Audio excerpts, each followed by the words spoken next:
Hey, what's up? Welcome. This is of Kobolds and Kovids. It's a campaign that me and some friends from college have been running since basically the start of the pandemic. We're located all around the country, so we you know keep in touch by playing Dungeons and Dragons once every other week. So right now we're at the beginning of a new arc.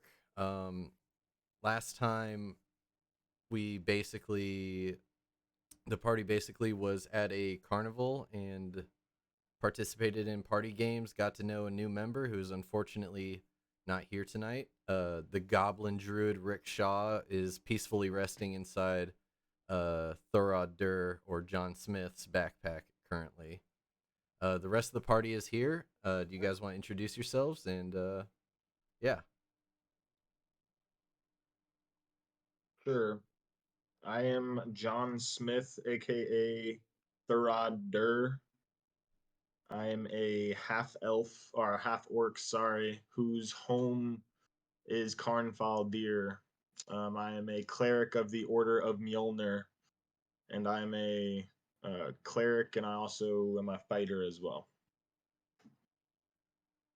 James. Sure. So my name is Blumpkin the Bold. I am a half elf who is a bard, and so we took 6 levels of bard and then 4 levels of warlock. Uh, Blumpkin is a teller of fibs, a chameleon of personalities, and he's essentially the narrator and self-imposed protagonist of this story. Olivia. I'm sorry, Olive. No, it's okay. Um, so I am Weil. I am a rogue. Specifically, I'm a tabaxi. I've joined this crew in an effort to essentially not go through life as a loner. I think that each person and each character is stronger with a family or a band behind them. I'm a chaotic good, so I'm willing to go with just about anything that the family and the team wants to. But we'll see. Finally, Um, Bass. yeah, so I'm Kronk. I'm a Warforged barbarian. I'm a former meddler, lumberjack, and a sex addict. So I'm recovering. Uh, my village was destroyed, so I'm really just set out to just for revenge. I want to avenge my people. Um, not looking to to get paid or anything along the way. Just looking to kill. All right, and with that, the band of adventurers basically find themselves in this city that is carved out in stone into the basically is carved into the mountain. Uh, there are two, dwarven uh, giant statues, probably the size of skyscrapers that lead into the entrance to this place. And yeah, as the last session ended, I believe a familiar face showed himself to John Smith. Yes, Atelstan had I think we had just walked through the gates or just walked up to the temple or something along those lines, and Atelstan is there, who is my mentor within the Order of Mjolnir. He's the one who found me when I was a child and brought me into this dwarven stronghold and raised me in the ways of the Order of Mjolnir. With that, we'll kick it off. Oh, Thorod, Thorodur, a face I haven't seen in quite some time. A face I thought I might never see again. How have you been? Yeah, How are the travels? they've been well. You should ask Blumkin to tell you of our many deeds we've done, mostly helping and just overall making this land a safer place. I'd say we've been accomplishing that. It has been a while. How are things in Carnfaldir? Oh, going well for now. Things could be better, but we'll get to that later. This Blumpkin fellow, who might be he be in this merry band of adventurers you see yourself with? I see my reputation has preceded myself. My name is Blumpkin, and these are my merry band of followers that I've picked up along, the course of my adventures. I met most of them in Madeira, where we toppled a king and built up another. I have both jousted with royalty as well as feasted on the loins of royals. Uh, yes, I don't have quite enough time to go through everything, but we also slayed some dragons, captured a general, defeated some gelatinous cubes, and at the same time, we made a couple friends along the way, but more enemies, mind you. My, Thorod, you find yourself in interesting company these days. Tell me about it. He's quite the I've been called worse. partner. Thurod's like just thinking of. He's not the smartest. He's just like kind of trying to think of a word and can't think of it, and yeah, he agrees. Welcome home. Welcome home. Please, would you and your fellow companions want to make their way towards the temple? Have refresh yourself with some water, food. I'm sh- I, I'm sure it must have been a long and weary journey to find yourself back home. It has. It has been a very long journey. We've come across some festivals. We're definitely ready to go to the temple. It's been so long since I've seen the temple and my fellow initiates. Well, most of the people that you have grown up with have either passed due to just age and the nature of the job, or are out on the mission, spreading the word of Mjolnir. You might find some new faces, maybe a familiar one, but please let's head over to the temple. And that's just right over here. Cool.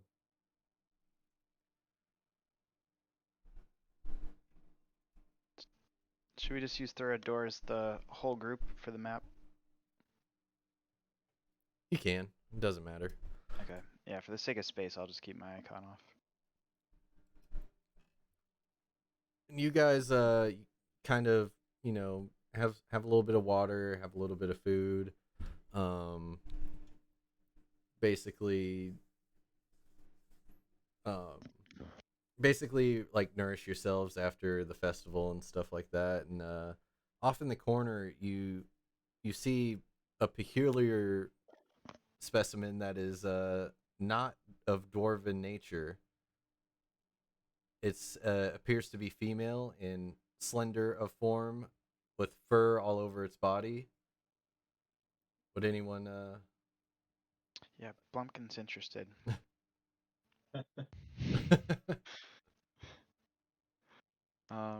What would you like me to roll, Melvin? Just to take a closer look. Like, are his eyes deceiving him? He's been fooled before. You can make a perception roll if you so choose. Perception Uh, 21.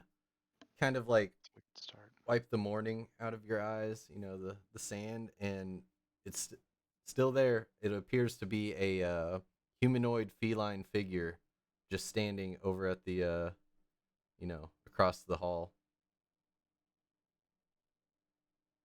All right, Blumpkin's gonna turn to the group and look over at Rook and just say, "Hey, look, I think another one of you guys No more. is standing over there."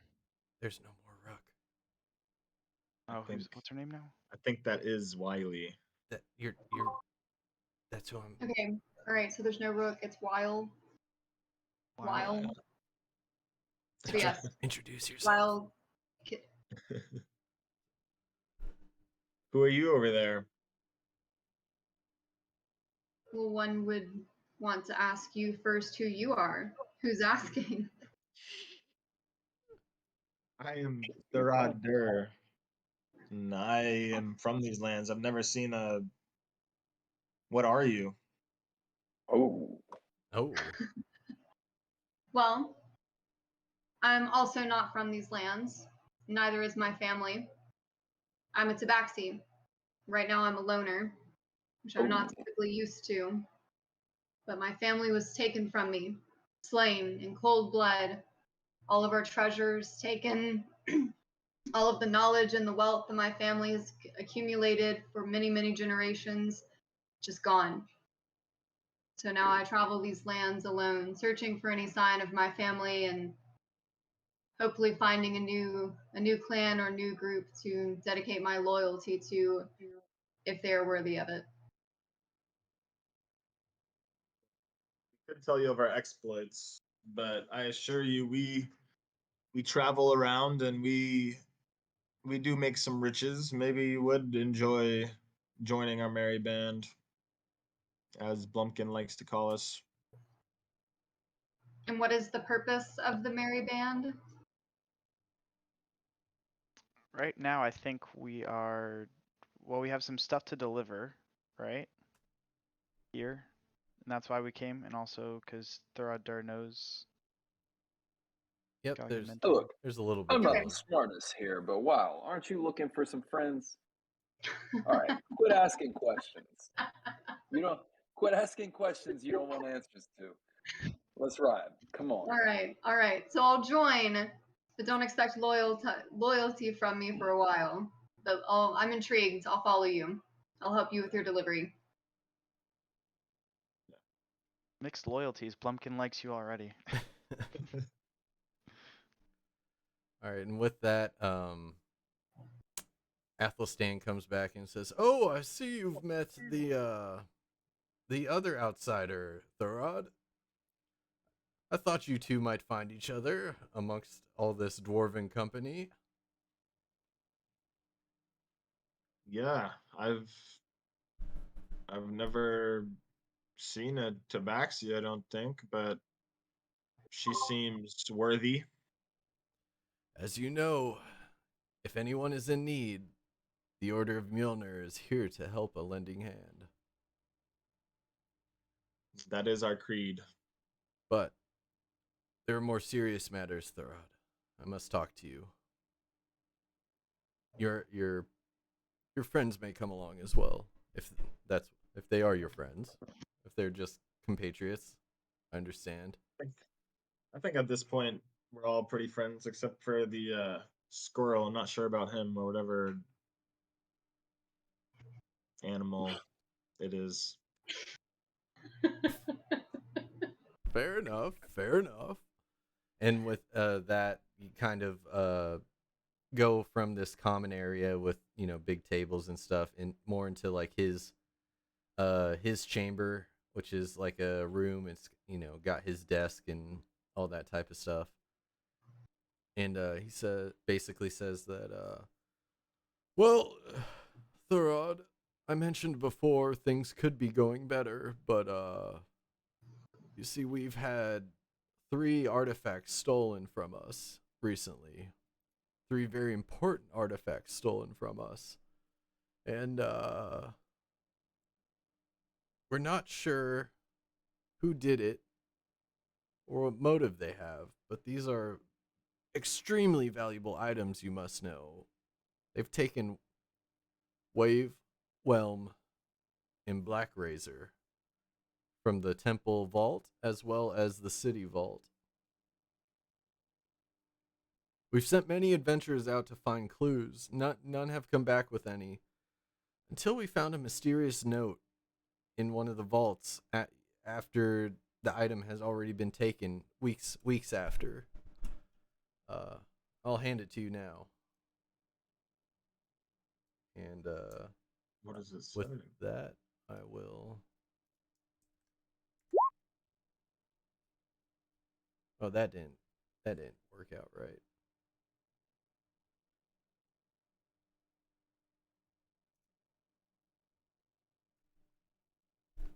I don't know why it did so many. Search ye far or search ye near, you'll find no trace of three, unless you follow instructions clear, for the weapons abide with me. North past forest, farm, and furrow, you must go to the feathered mound. Then down away from the sun you'll burrow, forget life, forget light, forget sound. To rescue wave, you must do battle with the beast in the boiling bubble. Crossed cavern vast, where chain links rattle, lies whelm. Past water spouts double, black razor yet remains to be won. Underneath inverted ziggurat that garnered, think not that you're done. For now you'll find you are caught, I care not. Former owners brave, what heroes you seek to hire. Though mighty, I'll make each one my slave, or send him to the fire.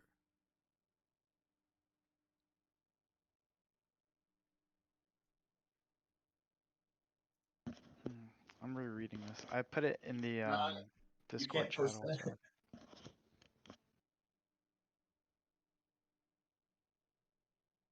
Is that in our notes or is that not in the notes? I just put it in the Discord chat, so Okay. you can copy it off of there. It's a little bit better format. Well, I'm always down to steal artifacts. When do we head out?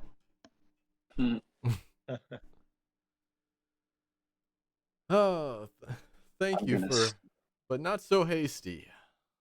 I'm going to steal the Declaration of Independence. The only clue we have is that it may be located in the White Plume Mountain north of here.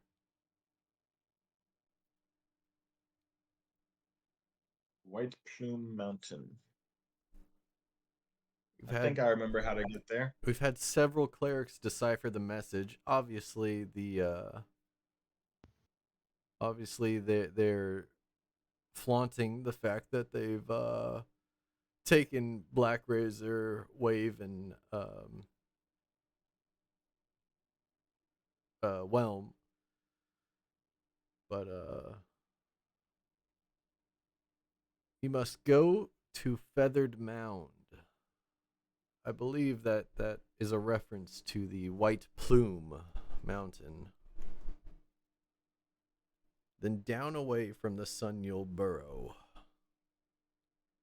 We think there might be a stronghold held up underneath the mountain.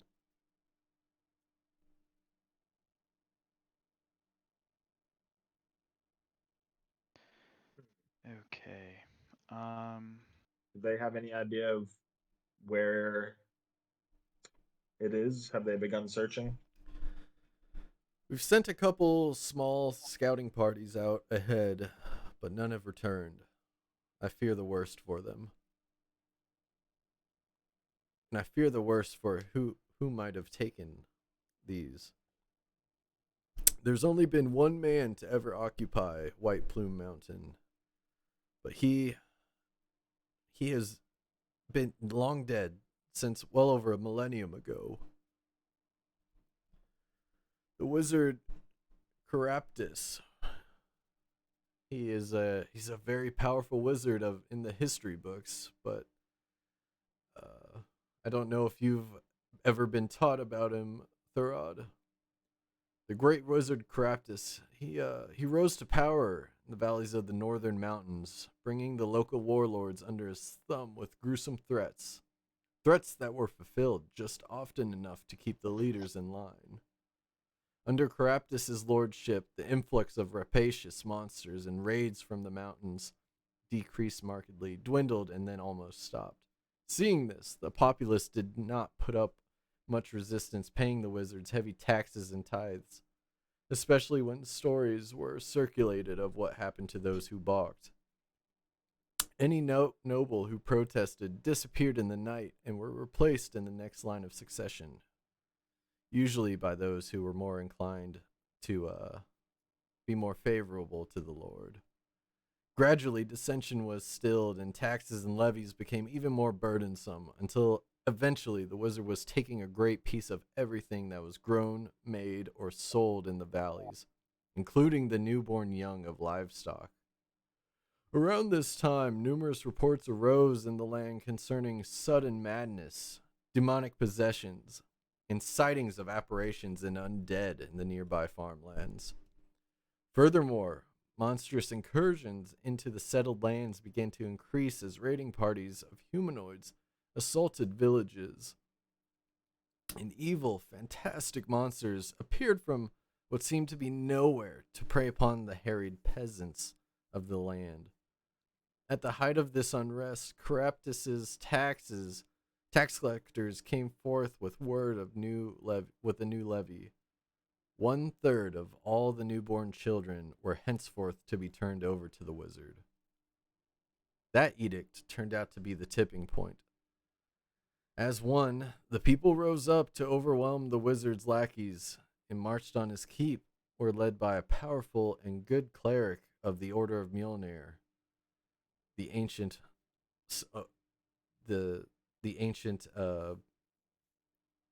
origin, Thor Odinson, the originator of the Order of Mjolnir,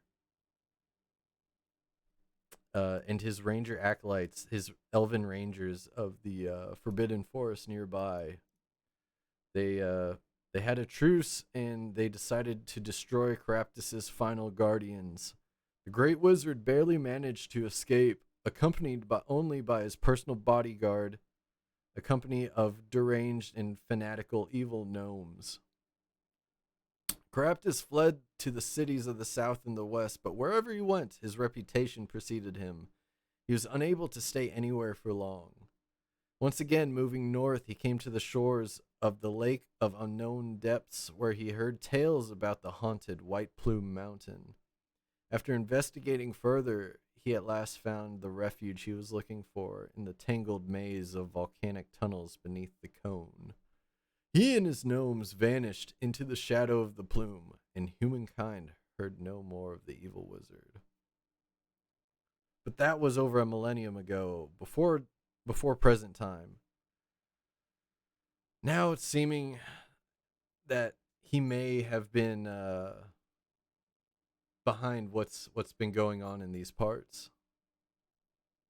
I don't know how he could have possibly survived all this time, but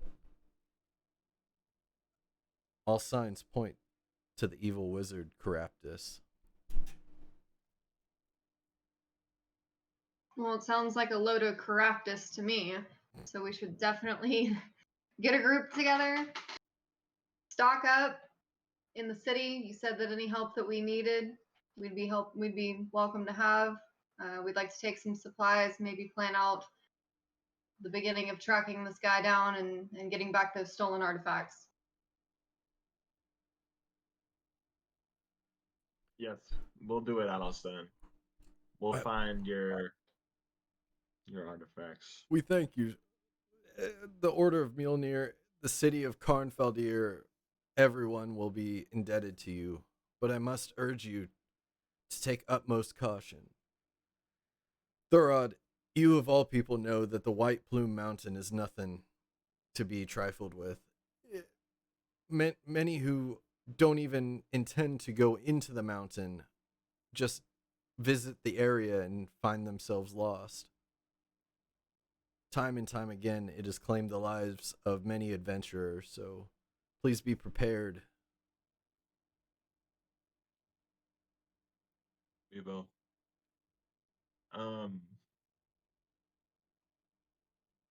Okay.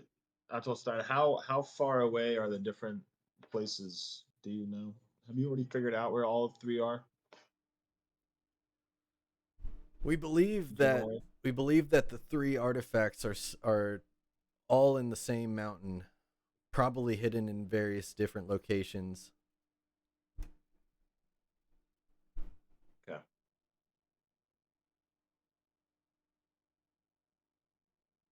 think we'll spend the night and then make way for the mountains tomorrow.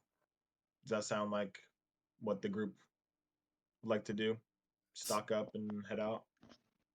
Absolutely. You have free room and board here at the Order of Mjolnir. And the town has many shops to restock and refuel as you see fit. Yeah, let's Free room and make sure board, we eh? have some potions at the very least. There's not too many of us. Blumpkin doesn't feel like dying today. Well, he's Traveler. not dying today. He's dying tomorrow. Fair.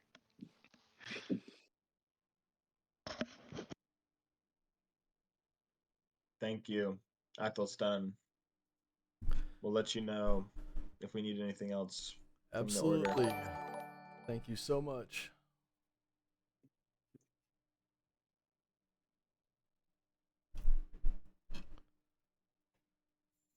All right. So with that, it's about the end of the day, so you guys could probably call it a night.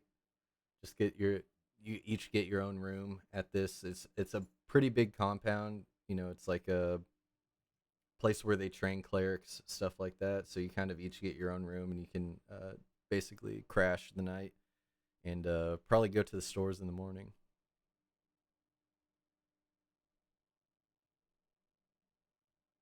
Sound good to the party? Yes, that sounds good. All right. Yep.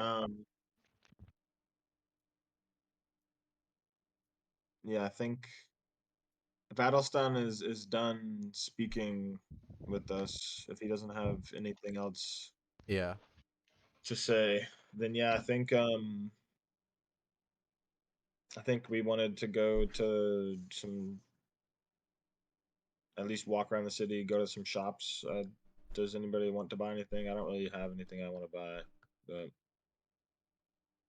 Yeah, there's a couple shops here in the city. There's an armory, weaponry, and your basic magical scroll type stuff.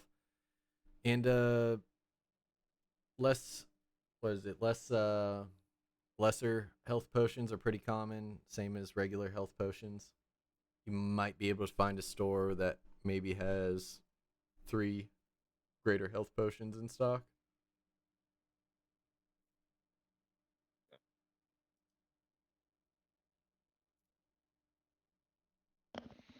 What's their magic item shop situation looking like?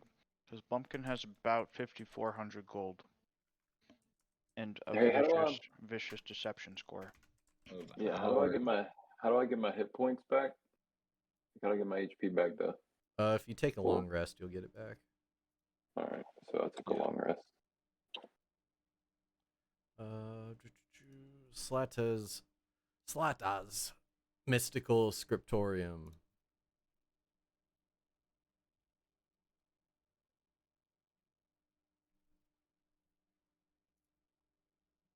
It's got some basically just scrolls.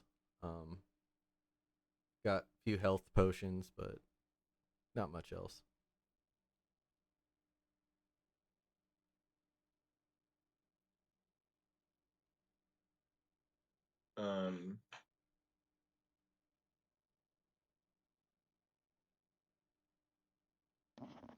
um, Blumpkin wants to try to see if he can get a better deal on haste than 375. All right, roll. What do you say to the shopkeeper?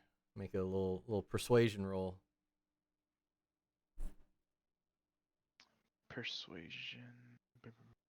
Okay. Can I use performance instead? No, you are trying to persuade them to give you a lower price. All right. He is going to talk about. All right, dear sir.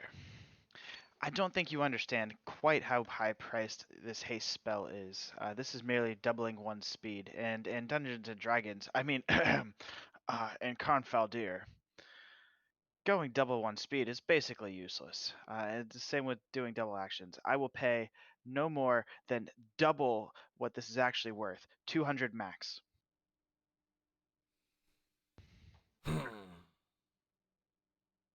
The price is what the price And is. what if I get a nat 20? Oh, well, I suppose I could. This scroll has been sitting on my shelf for a long time. I think I could. I think I could cut a deal. A deal, you say? So 150? No, I'm kidding. I'll pay the 200. Thank you, 200 sir. gold. Pleasure doing business. Nice to get this thing off my shelf. Enjoy the self space, moron. What was that? Oh, must have been the wind.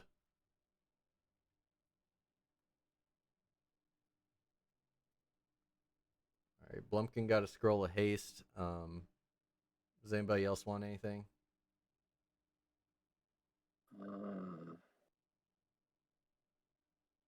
Al tries not Please. to mess with magic. John kind of looks around, but he doesn't really see anything he's interested in, and he's not really. Yeah.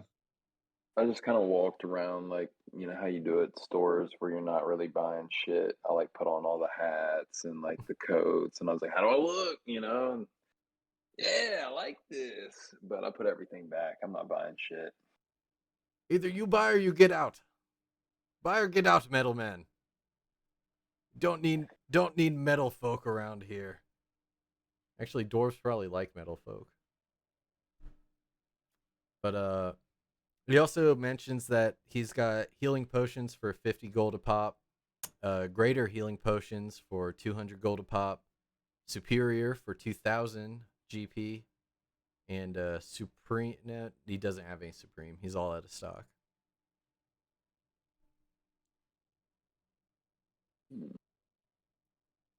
He's only got 3 superiors left, by the way. I think we need this potion salesman to really sell us on some potions. I don't think we really Yeah. need Ah, potions here. you At look least you look like a merry band of adventurers. I see you've gotten rid of my scroll of haste. Well, I'm sure, whatever you may do, bumps and bruises may fall upon you. Take these potions and there'll be no bother. Just one sip and you're back to bright-eyed and bushy-tailed self. I've got these 3 superior potions, 2,000 gold pieces a pop. That's quite a deal, my friend. My friend.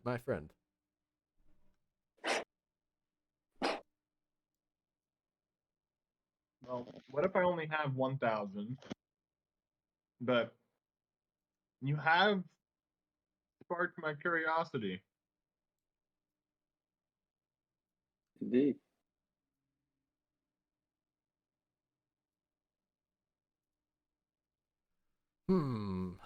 I cannot do too am broke. 1,000. 1,000 is too low. Well, What do you say we find something for you on our trip out yeah, for these artifacts? that's a What if you good. say what do you say we maybe get something for you in return for a potion? I'm sure we're clearing shelf space for you. You need inventory just as bad as we need potion. Bumpkin's So going to give whoever's making the pitch bardic inspiration. He's just gonna do like a slow little like baseline, like dum dum dum dum dum dum dum dum dum dum dum, like getting ready. Yeah, Bass, give me a little persuasion with was it with advantage or plus a D4? Bardic inspiration is a D10 at level 10. Oh, a D10. Yeah, and he's also gonna like guide him too, if possible, because I believe that's persuasion. Can you stack those? 11 plus a just roll a regular d10. 7, so 18. You've piqued my curiosity. I can tell you're gearing up for something. My friend, I will gladly give you these potions, but you must return to me with whatever you find. You know I love shiny things. All of us dwarves love very shiny things, if you catch my drift. I think we can acquire that for you. So he's willing to front you 3 superior health potions. All 3. Oh wow. Hey, but In- Melf and I are in- talking like the plug. He's gonna front you 3 superior potions. I've been playing a lot of GTA RP, okay? Obviously, Let me front you these 3 potions in return. I want some diamond rings and gold bars. diamond rings. and gold.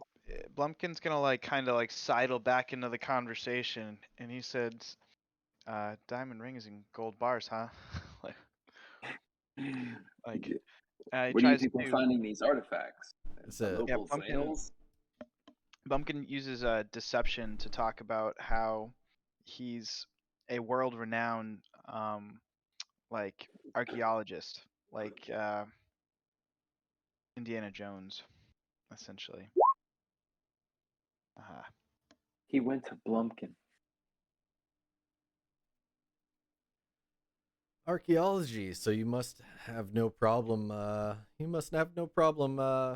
finding these shiny artifacts for me, my friend.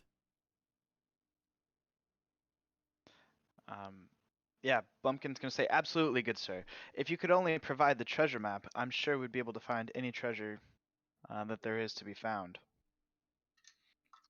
That's What- why I have my robot here. What does a man to of your carry the big, stature heavy need a map gold for? boxes. I assume you can find it all yourself. Is it not? You seem like a capable band of adventurers, are you not? I don't know what you're insinuating, sir.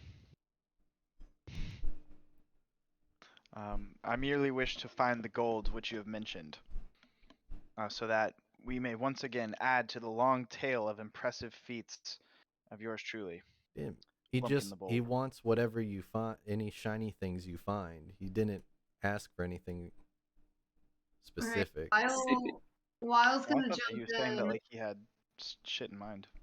Wyle's gonna jump in and say, all right, look, we don't need a map. Is there anybody around town that you don't like? We'll keep it between you and us. Maybe we could grab a couple things from a specific location that you're aware of. Anybody who's wronged you recently?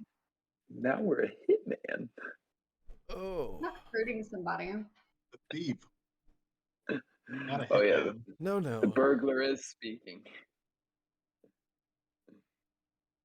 No need for that. I just want whatever you find, and we'll call it even. And he wants he writes up a little like small parchment contract, and basically wants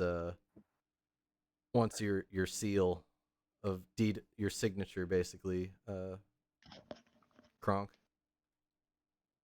There's 3 health potions. Before we sign this, what assurances do I have that you're not going to want everything I come back with? I'm already coming back with artifacts for the town elder. I can't give you everything. Okay. Surely you can understand. I understand. Well, how about Maybe a 3 for 3? of equal value? 3, 3 shiny objects for 3 potions. Blumpkin is going to just kind of sidle into the conversation again, even though he got butt out a minute ago. And he's gonna be like, "Hey guys, since there's 3 potions, like you guys can have the 3 potions. I want my full share." All right, thanks.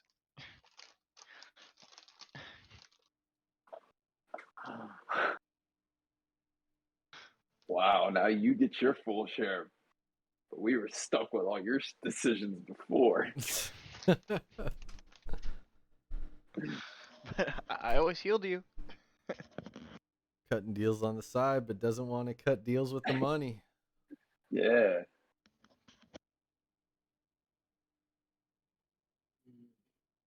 All right, deal. Pleasure doing business with you. And Kronk signs it, and it's basically like. It looks like a scribbled fifth grader drew a KRONK.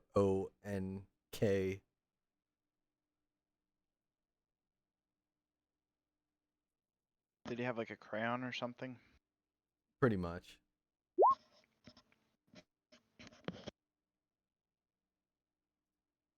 Pleasure doing business, sir. I think we'll exit your shop now. Oh, the pleasure is all mine. And with that, you guys, armory, weaponsmith, any of that? Yeah, while we're outside, I break a little sidebar with Blumpkin, and I'm like, "Yo, what the fuck, bro? You're always helping us out. Why? What the fuck, man? Maybe I wanted to scheme something there, and you were supposed to help. What the fuck?"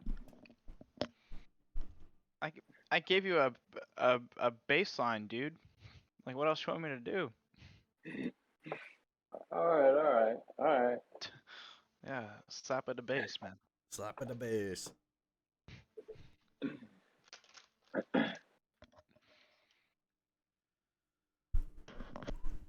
All right, so everyone good on weapons and armor, I'm guessing? You got health I believe- potions, you've Hey, got spell if there's anywhere to do scrolls. like magic armor or clothes, is there like a magic item shop rather than You can check the Harry armory, Potter's but World of Scrolls? I'll check the armory, and then I guess we'll swing by the weapons real quick too after, just to see what they got in Carnfall Deer.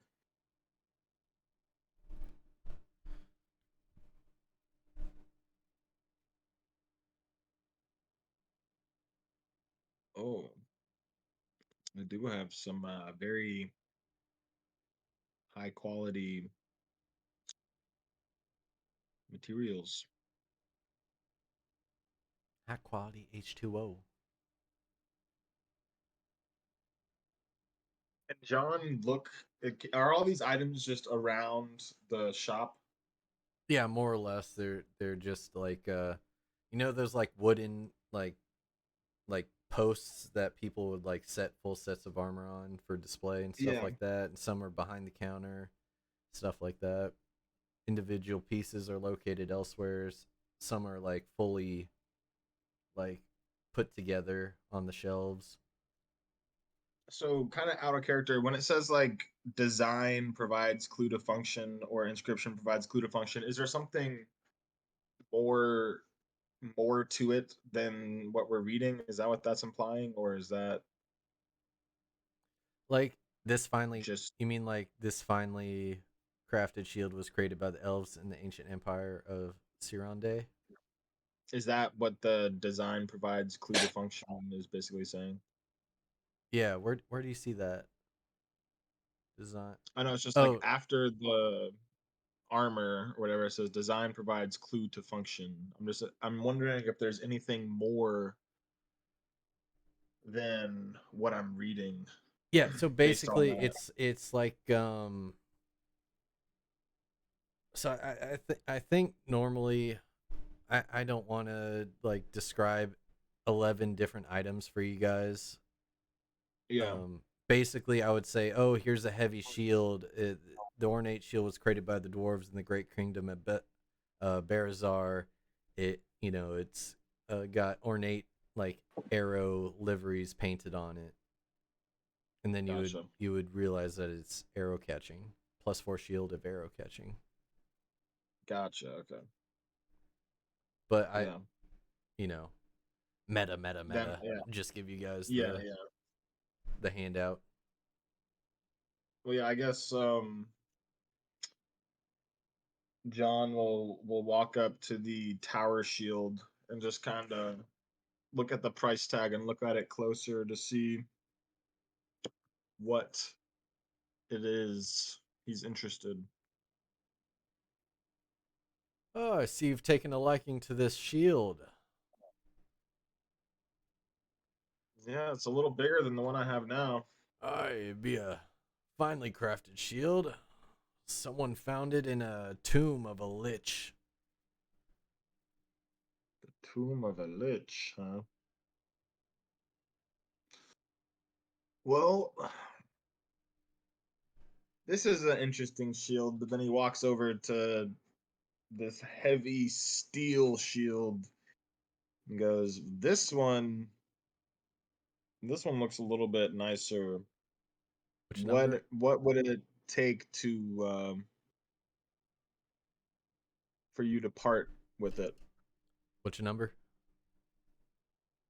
Well, he's looking at the 8 right Okay. now. I could probably let this go for 16,000 gold pieces.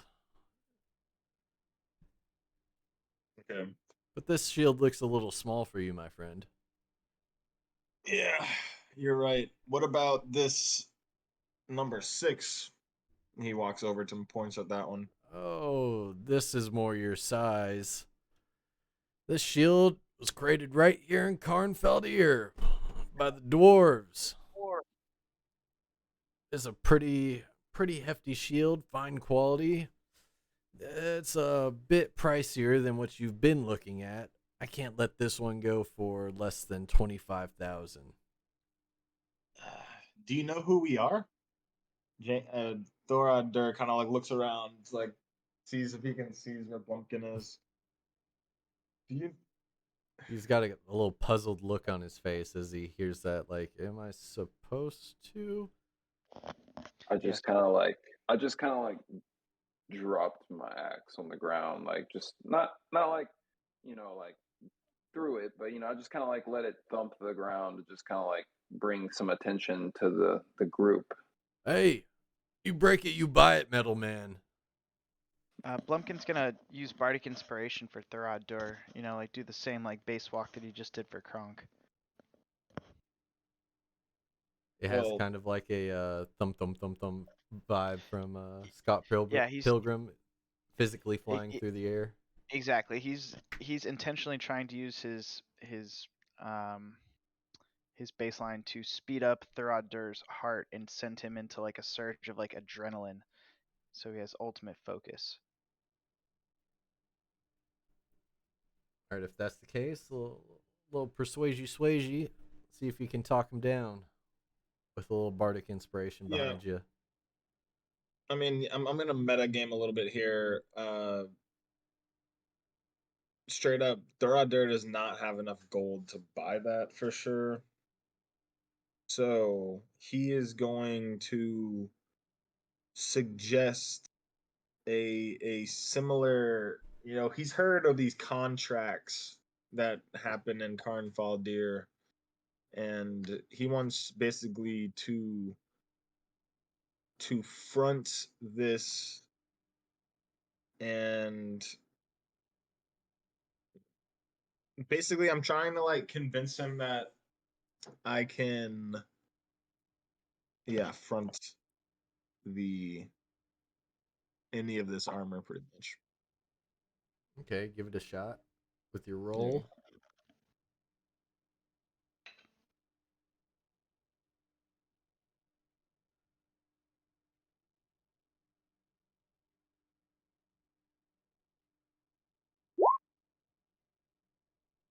Plus your what D10 for Plus a inspiration?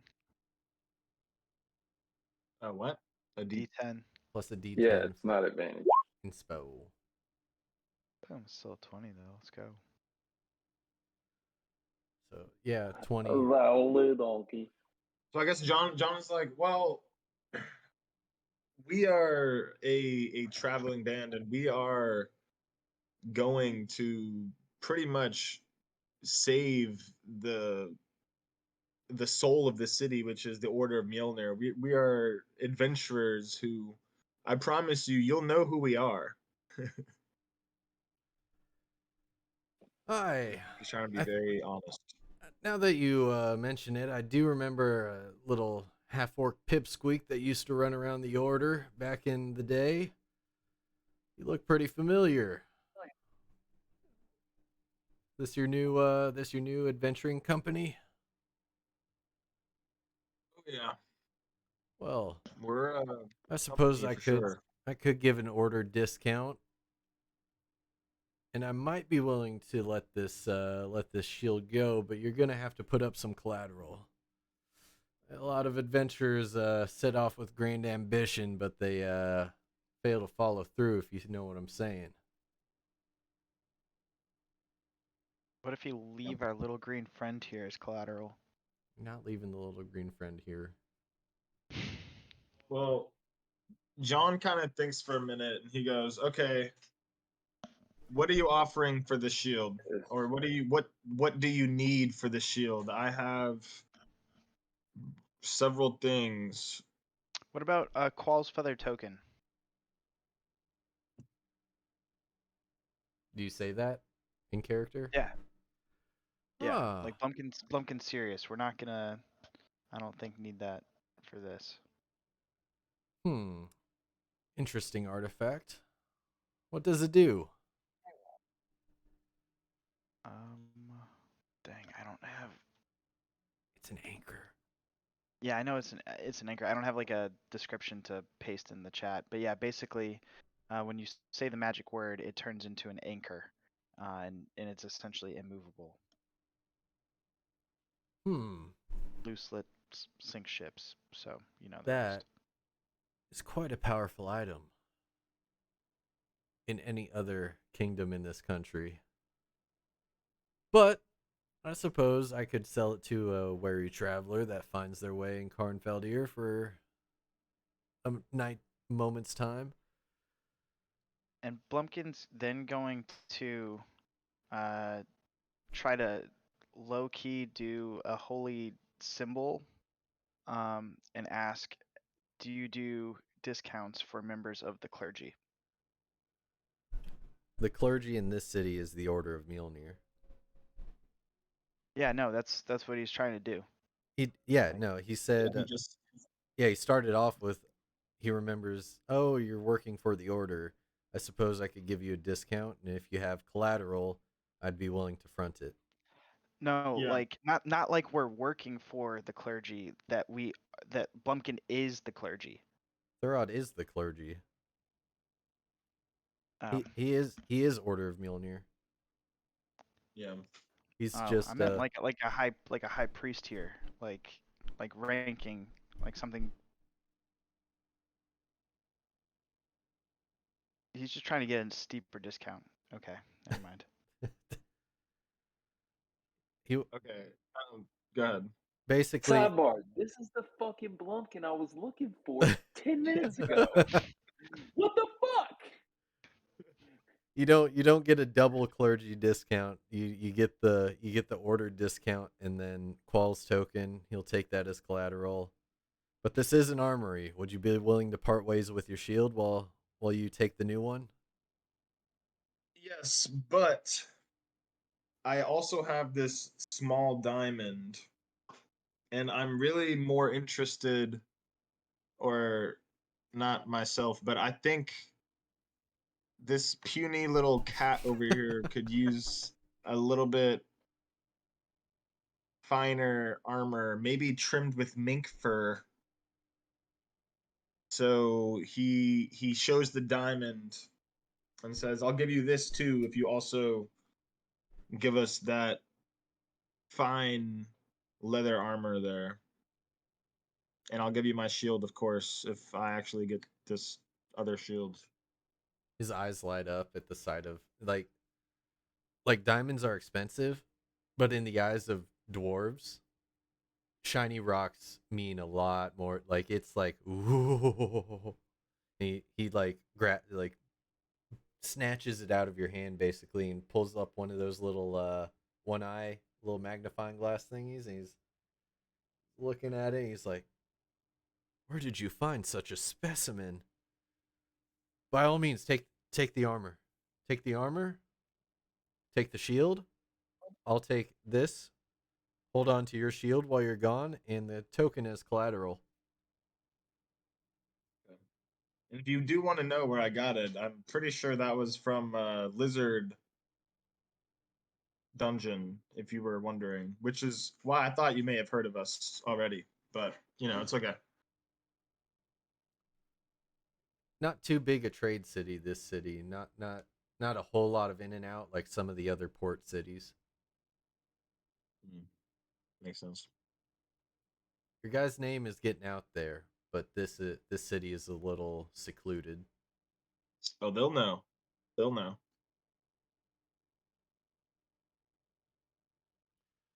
Oh, we in BFE. All right. So with that, you guys just want to check out the weaponry for shits and giggles, and then get started.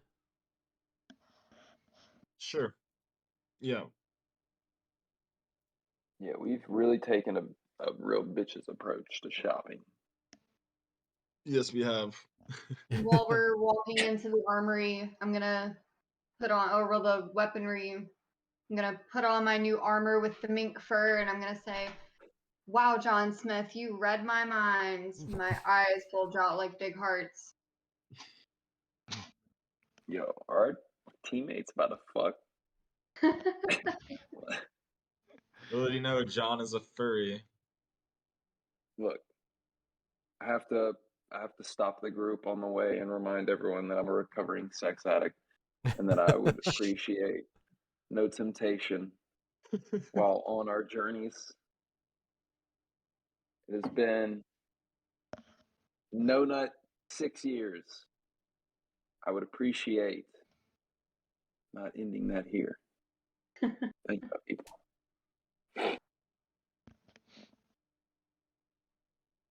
And with that interaction said, here's the weaponry. Not a I don't know. For this party, I don't think it's too prime of a selection. Yeah. I mean, I think. Oh, a trident. Yeah.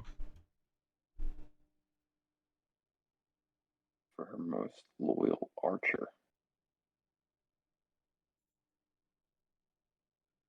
Trident would be dope, but we got plenty of. All right. Blumpkin uses message to communicate telepathically with Kronk. Oh And god. he goes, "All right, like I know what you're gonna say, but hear me out.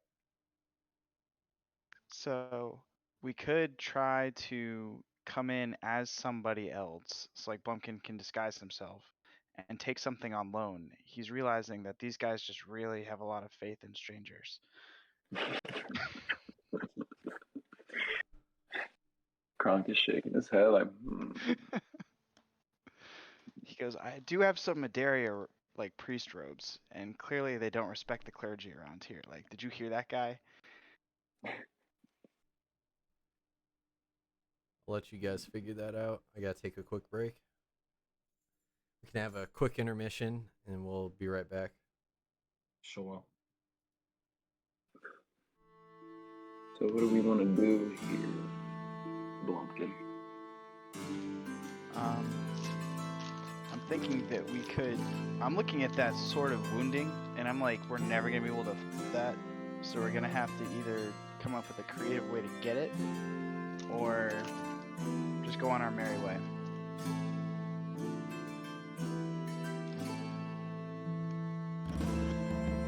Where do you see that? What's number 6?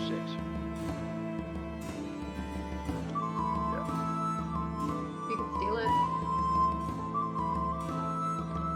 Yeah, either I could create a distraction or something.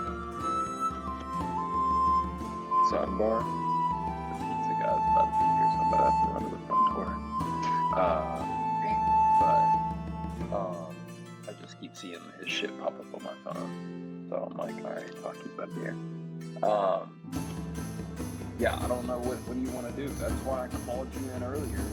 Fuck me over. Now we gotta bring 3 diamonds back to this motherfucker, or 3 shiny things. So help me God, if they aren't That'll be easy to to his find. liking. That'll be easy to find 3 shiny things. We didn't even place a specific value on them. Set 3 for 3. Honest to God, we're gonna end up skipping town on this shit too, and we're gonna be We're on another coral, we're in another town that we can't go back to because we took their fucking general out to sea and left her stranded, and then just said, "We're done," and left her there, and then we're gonna steal a bunch of coke from people and throw it in our dead snake, and then we're gonna But hey, so far so good, steal right? all these potions. I mean, So sure. far, good. So, Yeah. definitely. Yeah, you're along for a wild ride. Wild. But yeah, so I'm amazing at sleight of hand, and stealth, acrobatics. Blumpkin, I know you're very good at deception and come on. distraction. So yeah, I was about to say. So why don't we just have Blumpkin do a My dance? teacher in school called me a distraction all the time. You guys wouldn't believe it. And I actually would believe it. And we have Wild here steal it. Like, Yeah, I can give you bardic inspiration beforehand, so it's like a plus d10, which dramatically. oh, Does that only help me if I'm talking to like somebody? No, so it's like skill checks. So you could do it to Okay. sneak, you could do it to like grab something, Okay. and you get to choose when you use it too. So it's not like you have to use it on the first time you try. Okay, good. Because my deception and persuasion are not great at all. A lot So you of don't need want us to like make sure that he's not using it. Just like all you have to do is grab it. yeah. So we're just gonna we'll just have Blumpkin do a dance. He's always got some sort of riddle, and he'll catch some Do you attention. want to scream? Do you want to like stand in front of it? Just like big and wide. Yeah, I'll stand across. So now, but I'm sure I'll have to roll something. He's not just gonna let us steal this shit for free. No, he's gonna be very upset when we try this. Yeah, I know. He's not gonna like this.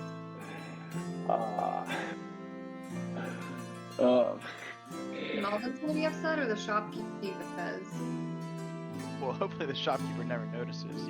Yeah, the shopkeeper If should it's up be upset to 'cause he should Melvin, this notice. is gonna get shut down real quick. Yeah.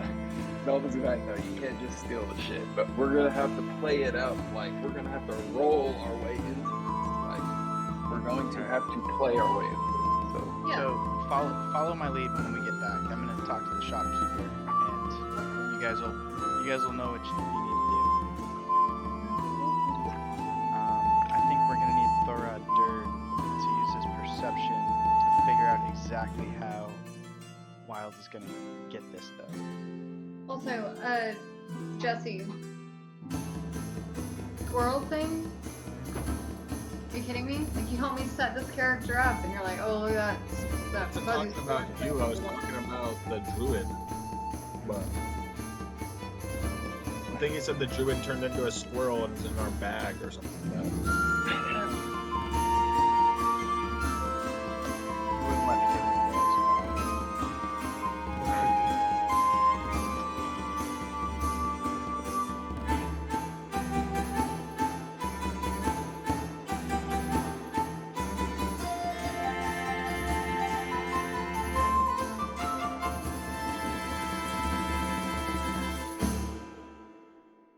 hello.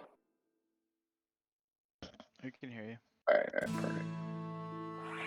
I had to answer the gate.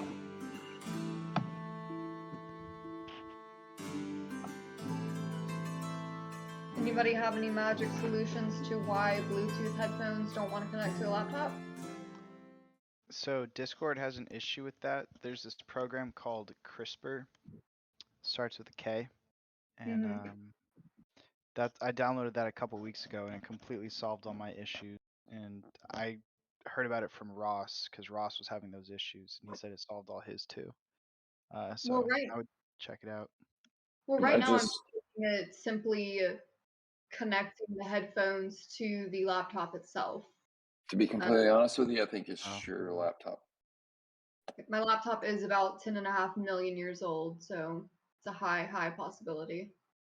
Yeah. Go to. Oh, hey, Game Master's back. Yeah.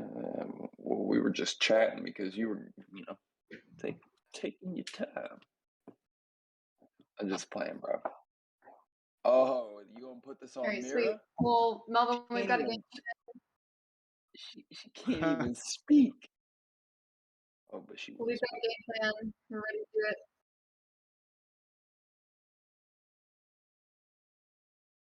So Blumpkin is going to start talking to the shopkeeper. And like, what's the general like layout of this store, Melvin?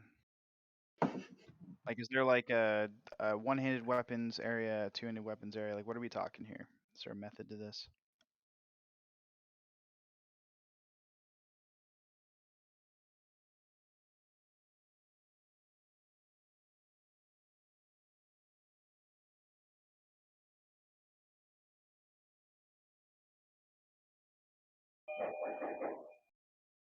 Like, which ones?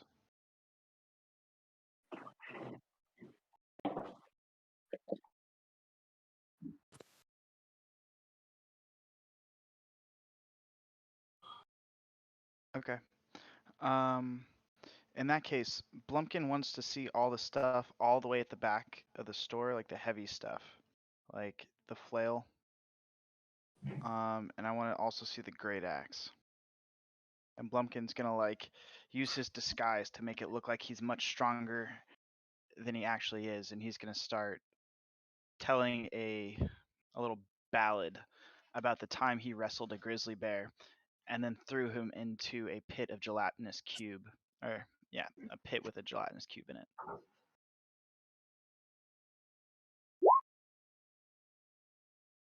Oh wait, whoops! Didn't use my macro. There we go.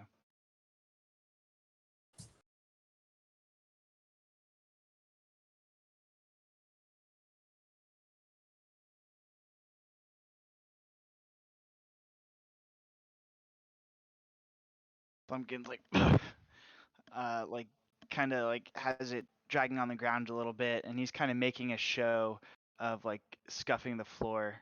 But with his performance, he's acting like it's by accident. And while this is,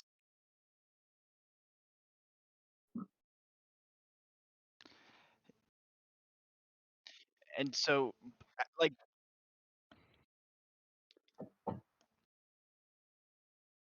so Plumpkin's like clump clump drag, clump clump drag, like, and then making sure he's making solid eye contact with Wild, knowing that this little rhythm is for her. Okay. And she's bardically inspired. I am very bardically inspired, and I am going to use sleight of hand. Nope.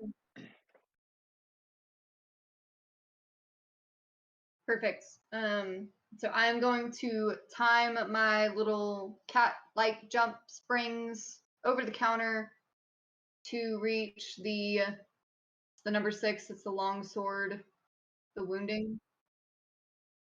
And I'm going to grab it and continue to clump, clump, jump back over the countertop with it and hide it behind my back. It's very well hidden.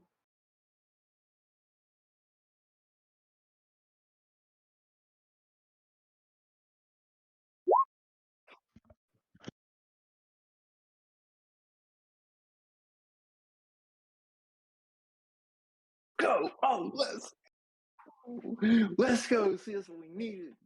Let's go. Good shit.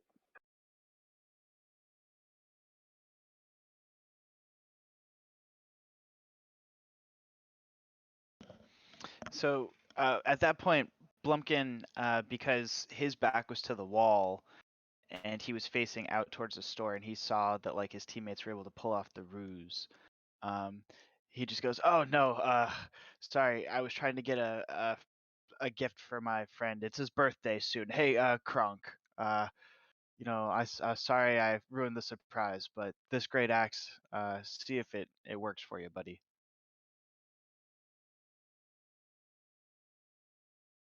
Pick it up and I like do a good swing and it like goes over everyone's heads. Everyone's like, woo, woo.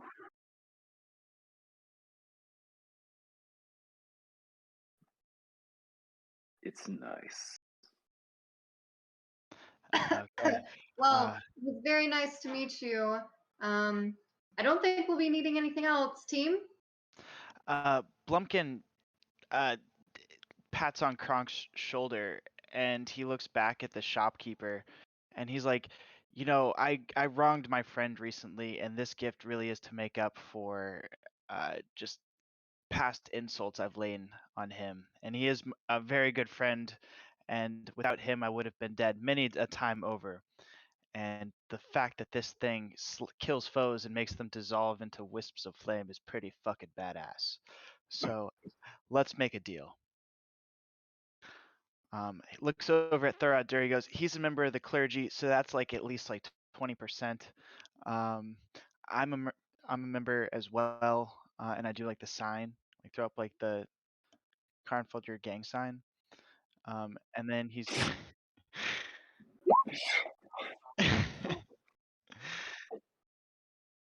yeah.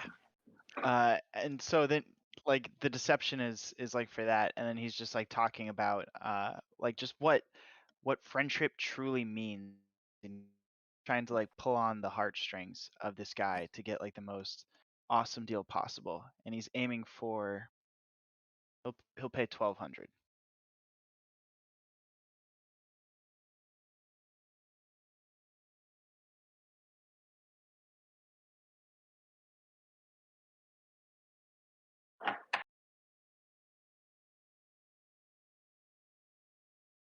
We'll do 1,500 if you also throw in 2 health potions.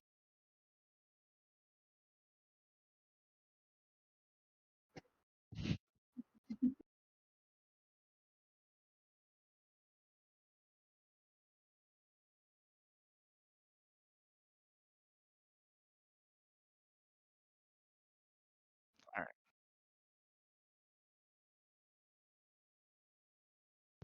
Like they're not even normal? Oh, so they're regular. Okay. Like the baseline. All right.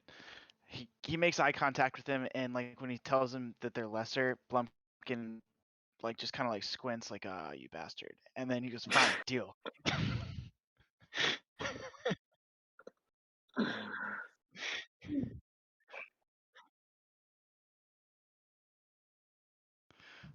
All right. And Blumpkin takes the 2 health potions, like looks at them like disdainfully, like it's like someone just gave him pennies, and he flips them to Kronk and he goes, keep the change. Kronk takes a moment, stops, and he looks at Blumpkin and he says, no one's ever given me something this meaningful. I will slay dragons for you, Blumpkin.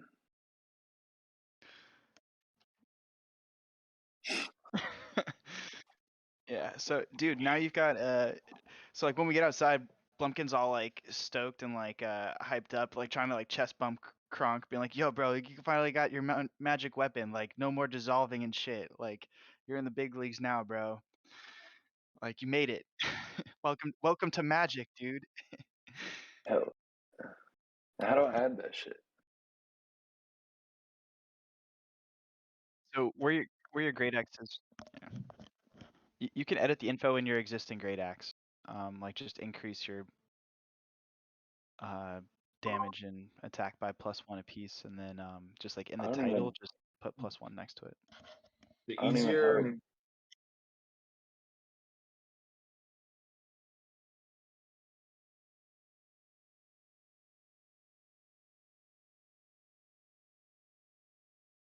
I don't even have The longsword +3 wounding.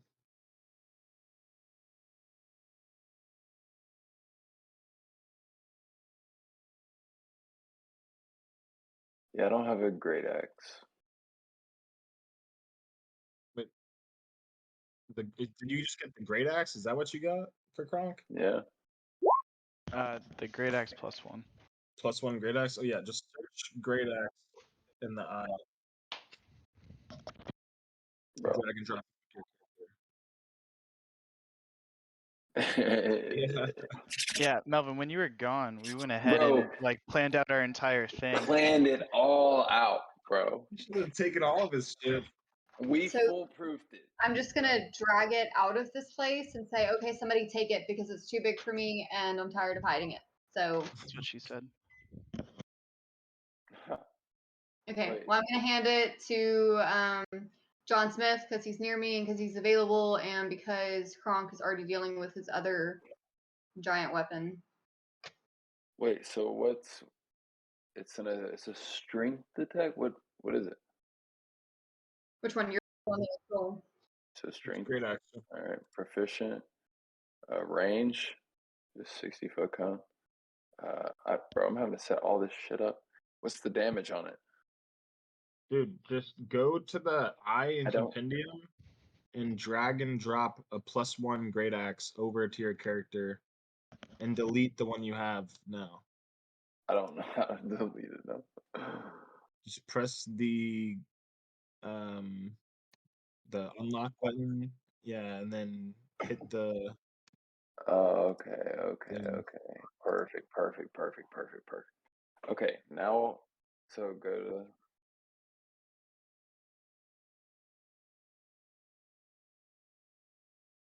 All right, this is gonna sound dumb as fuck. Where? So there we go. the item that I stole, is that going to Oh. Blumpkin or to I John think Great you're gonna axe. use it. No, Great because axe plus John 1. Smith, Jesse, can you use longswords as a cleric? Yeah, I'm a fighter too, so I have Oh. proficiency with martial weapons. Hey, wait, great axe plus 1. Yeah, great axe +1. Yep. But All right, go. I mean, I can use the sword, or I don't really need it. What does the wounding do?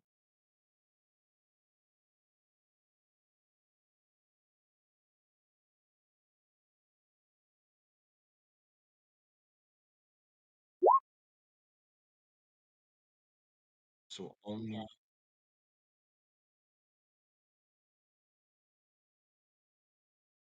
Okay.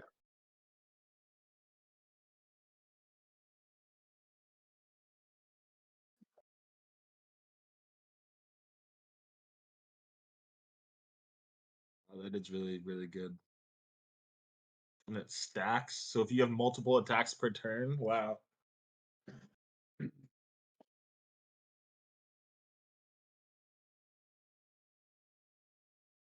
Weil Yeah. drops, or the only thing that Weil asks in return for thieving is to help me find a cane with a sharp hook at the end of it at some point, because as of right now, I am weaponless. You have a rapier. This thing shot.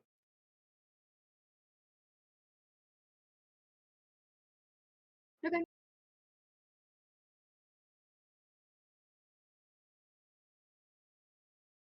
That would be beautiful.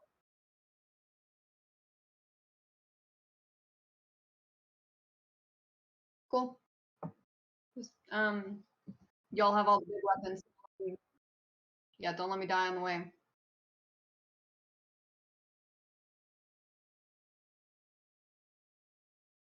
Kronk kind of side eyes her.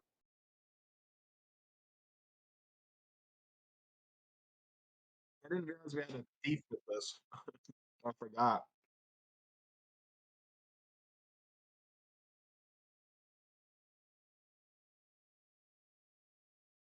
Yeah, I told you. We was some real bitches. Yeah.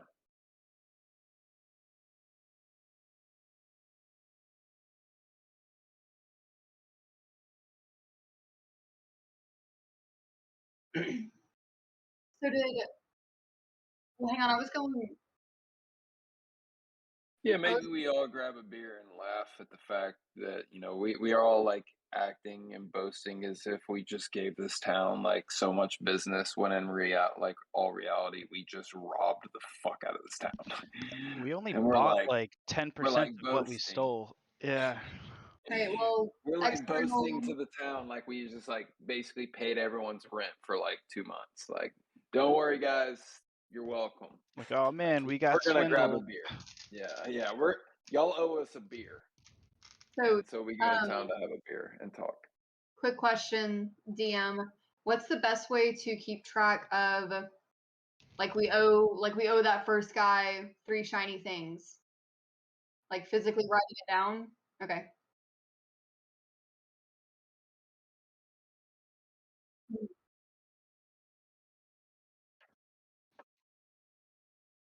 Mhm. Okay. I mean, are we ever gonna pay that guy back?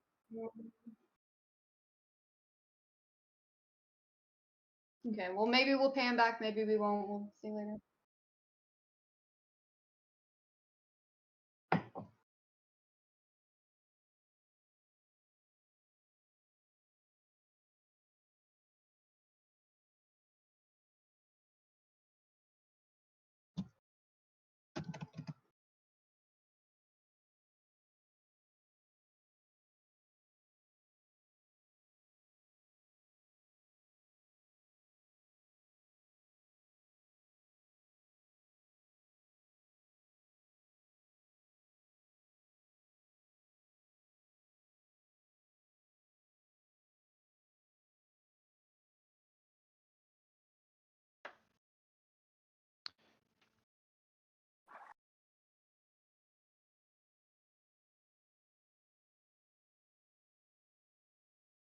Be a good place to end while we don't have your cousin. If he's gonna be back for sure next time. If you think we can survive a couple of rooms on our own, I'm at least see the map, know what we're kind of getting into, real quick. But I kind of agree if with you'd rather wait for your cousin Melvin, like I totally understand. Yeah.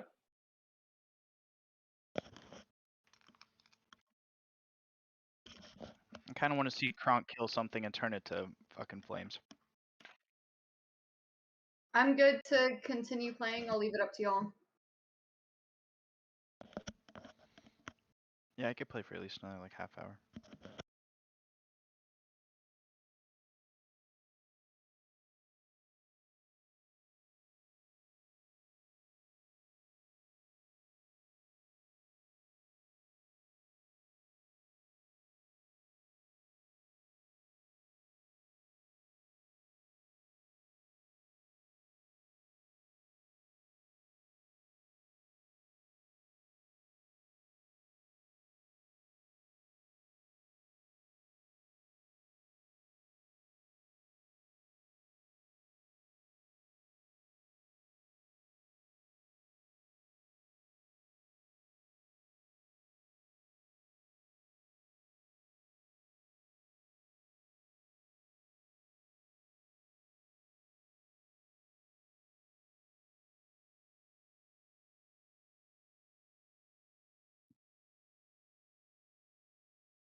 Okay.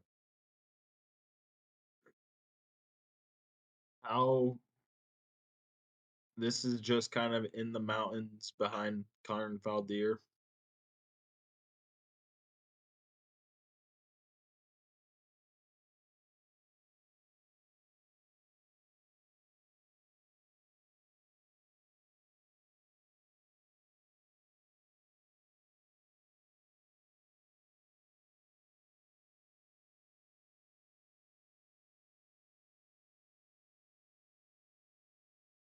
Yeah, I mean, I assume.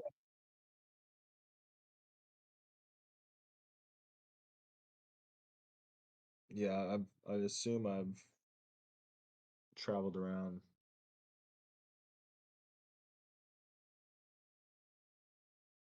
But cool.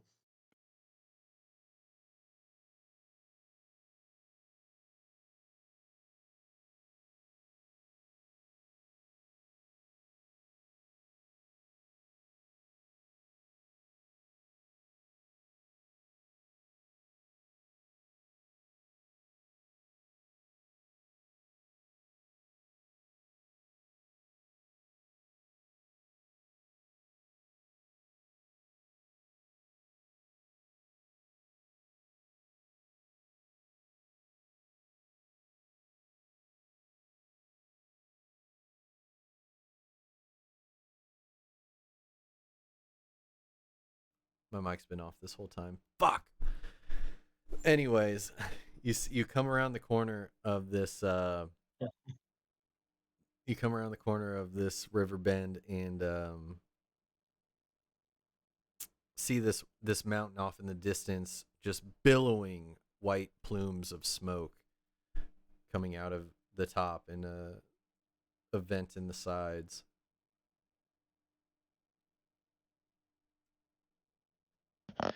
Blumpkin tries to use a perception check to just kind of like sniff the air, kind of just being a dumbass and thinking, maybe, just maybe,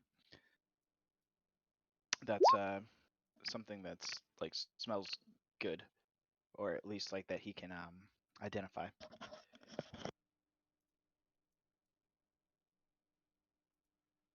The smell of sulfur is dank in the air. Just a very like pungent like odor. He goes, "Damn, I knew it." And he passes that information along Putrid. to the rest of the people.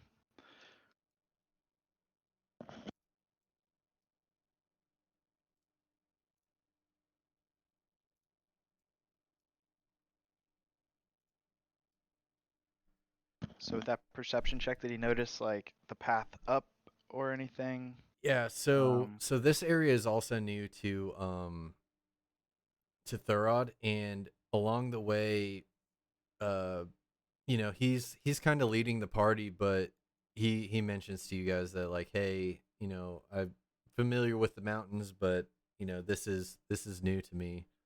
We're basically going past anywhere he's been like taken on training missions or stuff like that with the other clerics.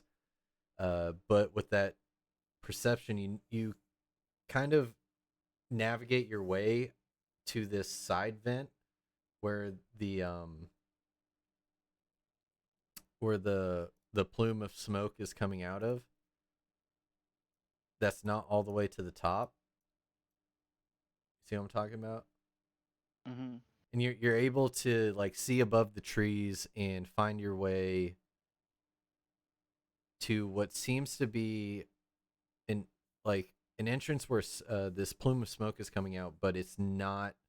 What am I trying to say? It's not like extremely hot or like violent air coming out of it, and you notice that it's more or less a like stone stairway, spiral staircase leading down, covered in muck and grime.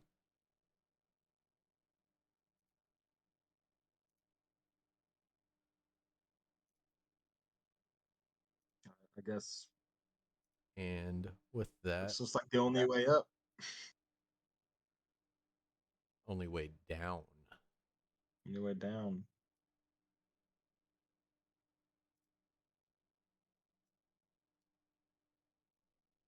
Okay, one sec. Do you want to shift ping us to where we're supposed to be? It's all I black right now. will in a second.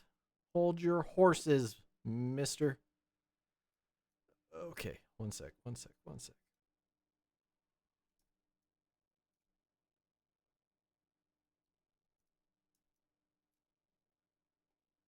Sweet.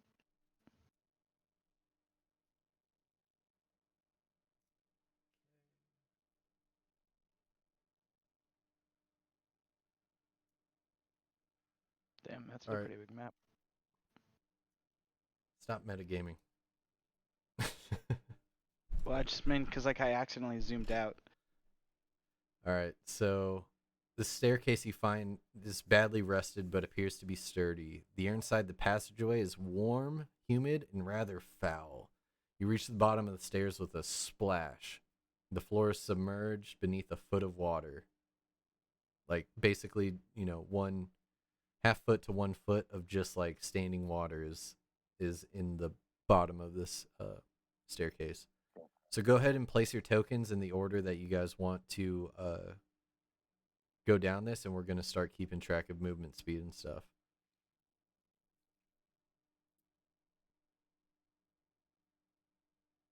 Why is Blumpkin so big?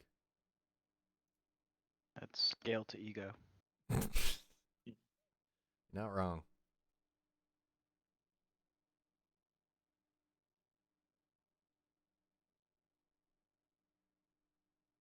I can't make him shrink at all. Can you do that, Melvin?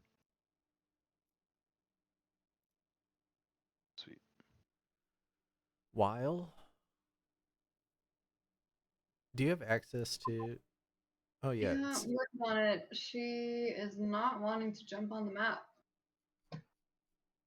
How about if I Perfect. Thank you. didn't do it that time, but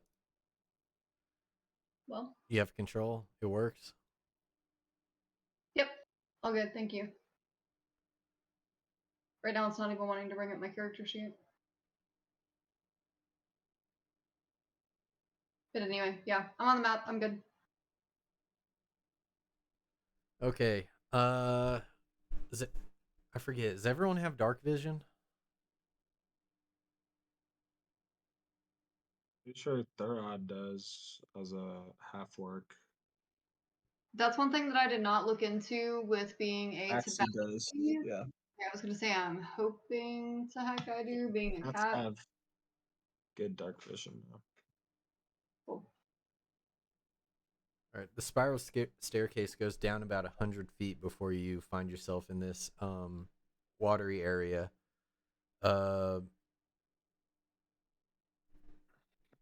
While you notice that there's a low, like continuous low vibration coming from the like just kind of like on the ground.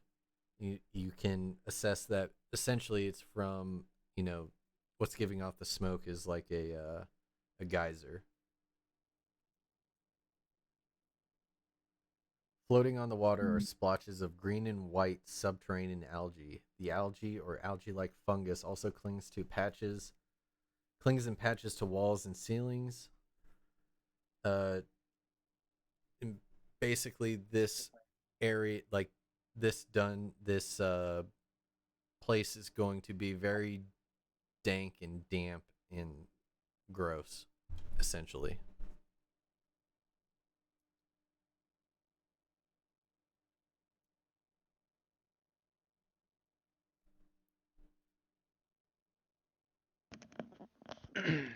um. All right. So, who wants to go first? Also, the room, like the floor, not only with 1 foot of water, but there's a layer of scum and muck, uh, like layered on the floor. Everyone's movement speed is reduced by 1/3 when they're in this when they're in the water. So 30 speed becomes 20. 20 becomes 15.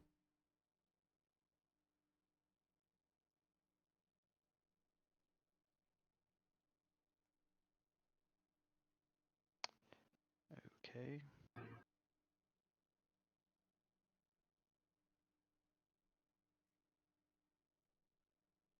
you supposed to Certainly. have done initiative or no?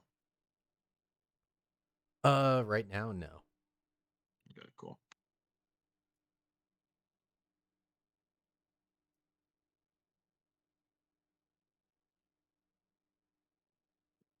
And that perception was from Finding outside. finding the staircase. Yeah. Kronk is obviously taken a new liking to Blumpkin, of course, and ask if maybe he would hold his hand on these stairs. He says something basically to the tune of, big man fall hard. So Blumpkin just kind of wanted to make sure that he's able to jump out of the way of a big man falling down hard. He's going to use his telekinetic hand because he took the charisma mage hand boost when he got his level 4 for warlock, and so he's going to use his telekinetic hand to kind of brace Kronk because it also covers 5 feet worth of space, so it'll probably actually be better.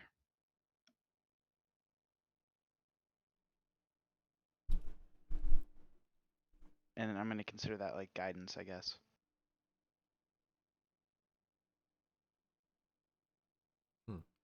Kronk kind of has this like glow to him. A robot that smiles.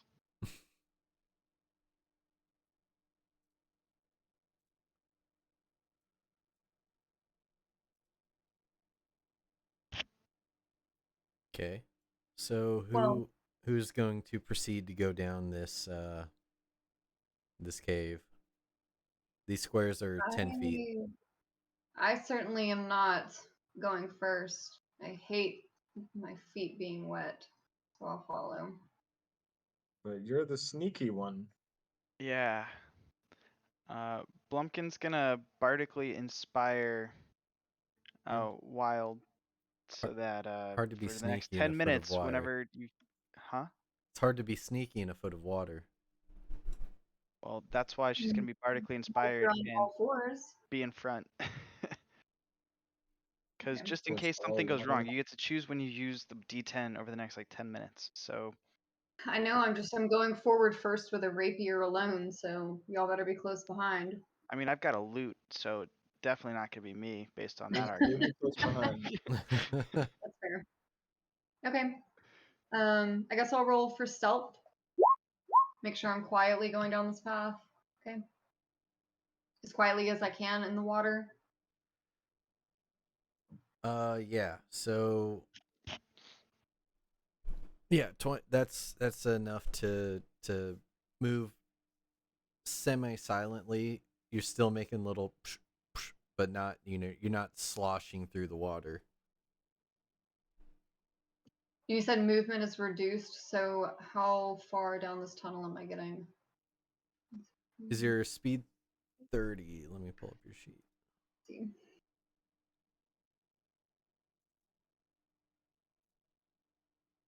Speed is 30, so you can move 20. So 2 things. And yeah, for brevity's sake, you're good till the corner. So I'll let you can. That Okay. Stealth is good to the corner. Okay.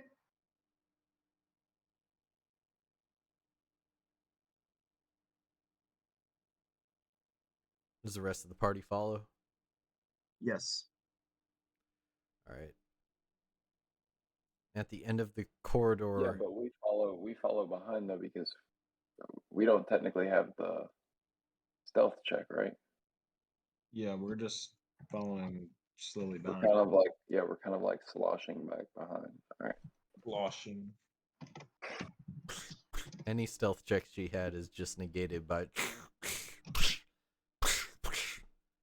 from the big Gross. metal man and the half orc.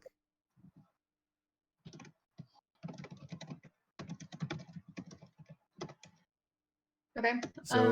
So while as you come to the end of this corridor, you can kind of see down that there's this this stone figure blocking the path. Okay. All right. Then I am going to roll for stealth again and go by myself, closely but quietly to the stone figure.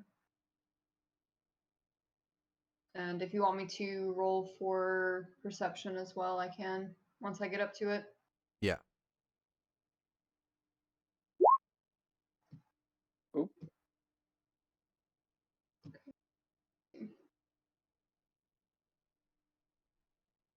All right. So as you make your way up, before you can reach the actual, statue there, you kind of like boom, bump into an invisible wall that kind of shimmers purple as your nose bounces off of it. What the? That's cute. And once this happens, you and anyone nearby just hears like an ominous like sound inside your head that's not like fully audible. Like it doesn't sound like it's coming in from your ears. It sounds like it's like beamed directly into your head, and it says, "Round she is, yet flat as a board. Altar of the lupine lords. Jewel on black velvet, pearl in the sea. Unchanged but e'er changing, eternally." I'll put that in the chat.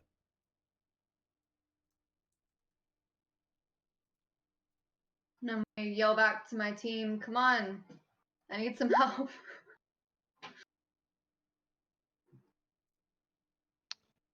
Yeah. If she's yelling, I guess we can run forward. Yeah, I assumed you guys were at the corner with her when she turned the corner, and then this happened.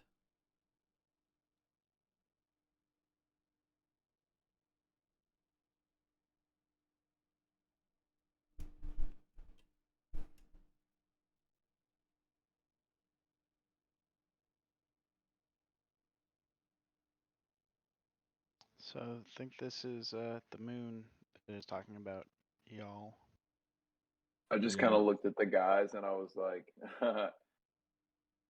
he says she ain't got no titties. I'm the cat, of course I don't have titties. And I hissed. They have titties. Can you move? No, sorry. All right. So Blumpkin's just like sitting there. And he's like, all right. Uh, Once again, everyone, I am the smartest man in the world. This altar is talking about the moon. Clearly. And as soon as you say the words "the moon," you just see the shimmering purple kind of like dissipate, like.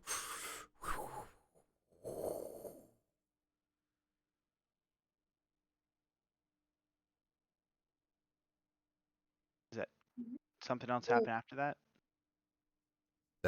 That's it. This purple shimmering wall is now gone. Okay. The lion headed statue in the middle of the room remains still and lifeless. Haha. Once again, I have proven my superior intellect. Let's go, companions. Hold on, I'm not the brightest one here, but I don't know. Maybe old John Smith back here could maybe figure out what's up with this statue. Maybe there's something to it. Maybe Maybe it'll. there's something valuable on it. Yeah, John will do a Mm. perception. Blumpkin will guide him. Fair enough. Someone said treasure. Blumpkin's interested.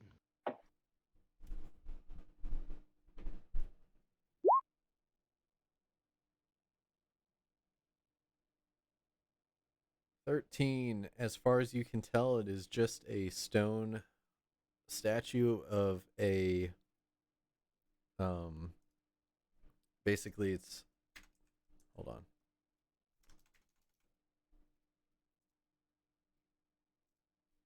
I have a picture.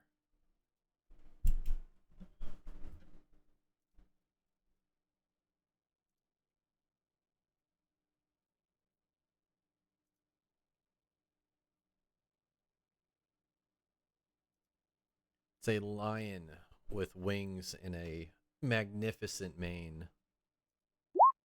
Magnificent. So,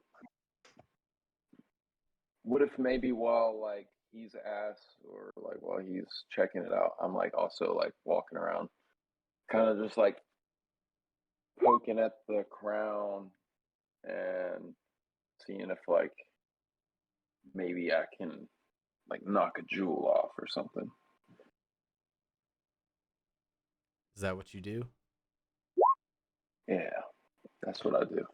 Pumpkin's gonna back up. With that, everyone roll initiative. Yeah. Oh, Did I get to back up a little bit before he did that? Back.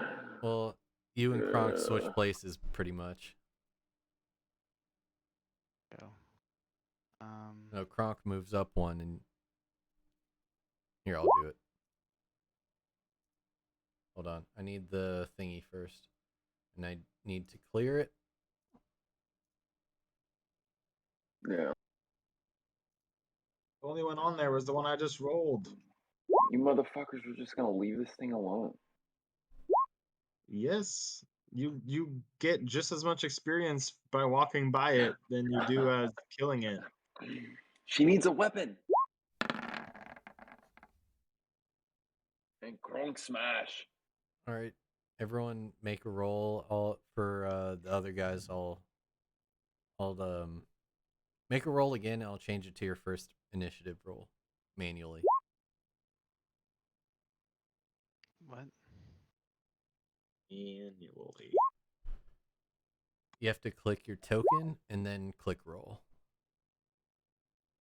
Kronk is already rolled. Stop rolling, Kronk. I tried to roll it through D&D Beyond, and then now that one took. All right, so we got.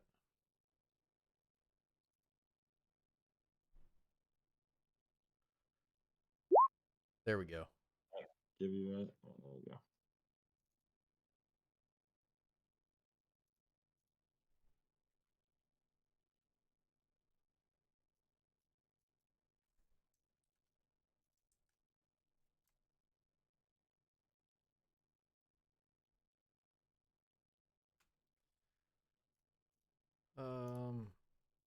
As usual, I'm last. Okay. Blumpkin, what do you Wait, what? have? What do you have set that has your name in the initiative order? What is different? Oh, name. I don't know. You have your name as Blumpkin. Hold on. Yeah, that is me. Well, represents character is that, and then you actually have to have the name on your token.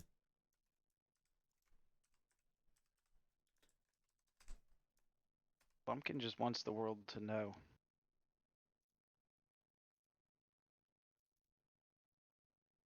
All right. Word.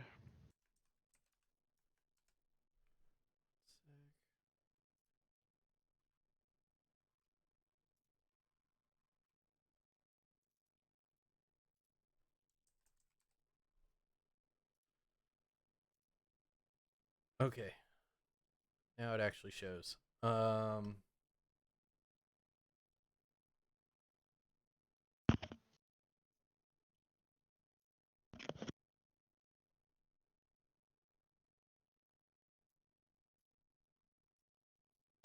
Who's first up? Weil? What would you like to do?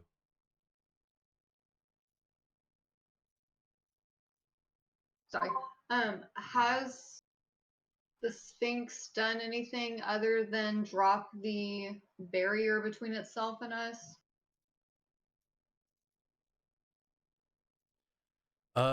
It dropped the barrier, and then it was basically a statue, and then now it has like like like like little flakes of stone have like popped off, and now it's like, fully animated, ready to attack. Great. Well, I am going to try to scamper up it and steal a jewel off of its crown.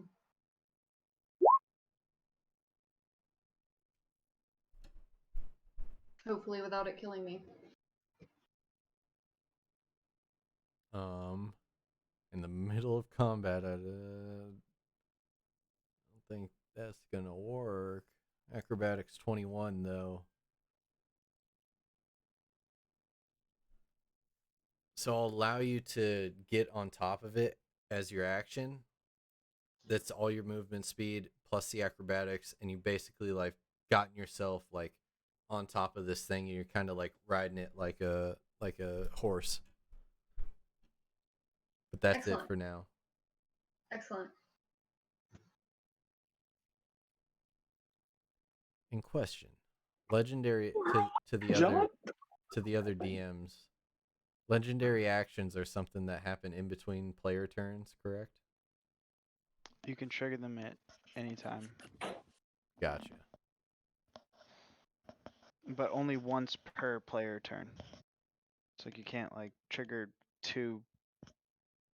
Like you couldn't trigger two right now. You'd have to trigger one like after I went. Mm-hmm. Gotcha.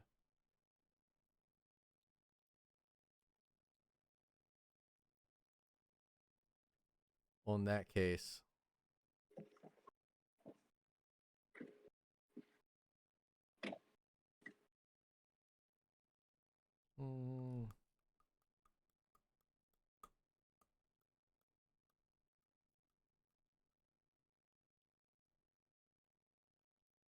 one legendary option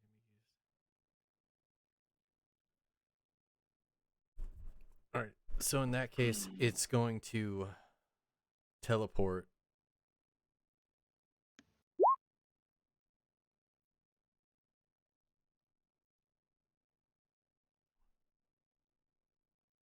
Okay. And so basically, as Rook gets on top of this thing, not Rook, as Wild gets on top of this thing, it kind of just like poofs.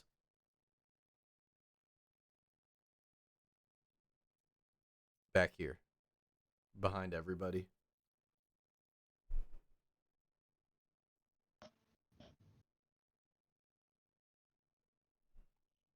Going for the party leader first. An old tactic, but it can be countered. By running the other way.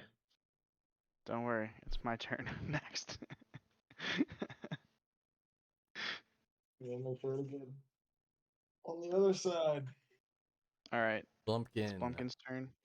So Blumpkin's gonna like look him right in the eye and like act like he's gonna charge, and then he's gonna be like, "Hey yo, Crunk, smash!" And he's gonna use Fairy Fire to turn this thing like, let's make Kronk see red. Yeah. So this thing's gonna be in a shade of red for Kronk's new axe to come and tear down, and Blumpkin's gonna back up 20 feet because that's his full movement speed right now.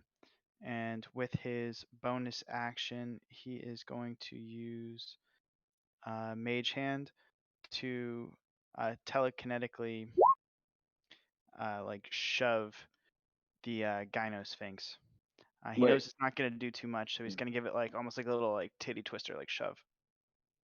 yo, so can I like grab you on the way on your way by me? Can I like grab you and be like, yo, wait, like stay close, please. Like don't go far. You have your telekinetic hand on me. Like I need you here. Yeah, Never mind. you, You know what? You know what he's gonna do? Blumpkin is going to push Kronk 5 feet closer to the Sphinx, and as long as you don't resist, you get to automatically move 5 feet closer. So I just made you like 25% faster this turn. Don't say I never did nothing for you. And I just gave you advantage, so you don't even. Yeah, so you. Now you can reach him. That's the end of Blumpkin's turn. Yeah. All right. Kronk, you're up next. yeah. So I'm like definitely like, like I got pushed out into the arena, and I'm like, kind of like looking around, like, oh my god, what did I just get thrown into? All right, let's go. And so Rage. I'm gonna move on up. See, hold on, that's nice. Well, my movement speed is 40, so I'm Gucci anyways. Here, I move there. Or I guess there, whatever. I'm just gonna go ahead. And I'm just like, you feeling froggy? I'm ready to jump. And I Yo, just, rage. oh yeah, excuse me. Rage And so into you've the got night. advantage on these swings because I painted that dude red with fairy fire. So I rage into the dying of the night. Boom. The second one's a crit. Oh my god. Yep. Let's go. Yeah, rage into the dying of the night. And yeah, he's dead. Come on. Yeah, rage Give it to against me. the machines because he's a construct. All right, so yeah, you get a little 19 and then a little 30, so 18 slashing, and this is a magical weapon, correct? Your new Yeah. magical Yes. weapon. Yes. So now you get minus 18, and then Shit, bro. 36 damage. Yeah. Holy beret. basically you kind of like and then and it kind of sticks into this thing, but as you do that you just see this monstrosity of a giant lion sphinx looking thing look down at you and makes 2 claw attacks at you.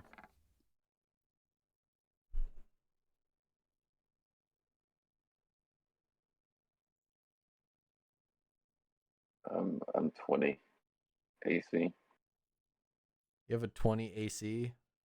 Yeah. So none of that shit is.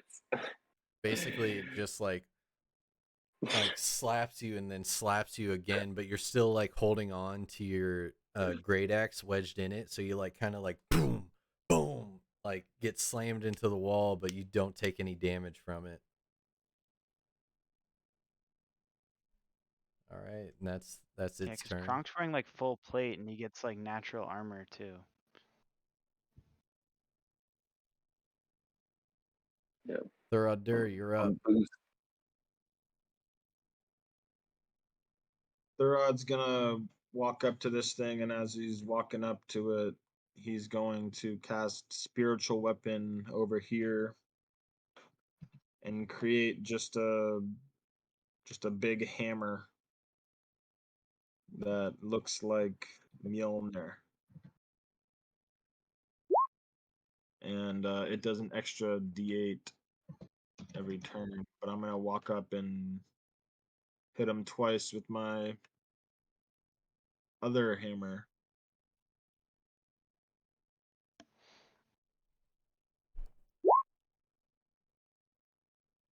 Oh, you've got advantage on these.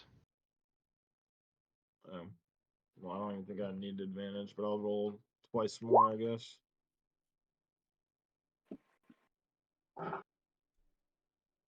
First two were the best, anyways. Yeah. Spell save DC of 17. What's the save? Spectral weapon.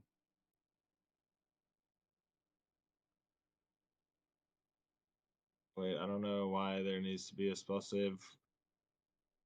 Because when you cast the spell, you make a melee spell attack against a creature within 5 feet of the weapon. On a hit, the Oh. target. Yeah, that's weird. Yeah. Anyways, yeah, the 21's hit for 13 and 8.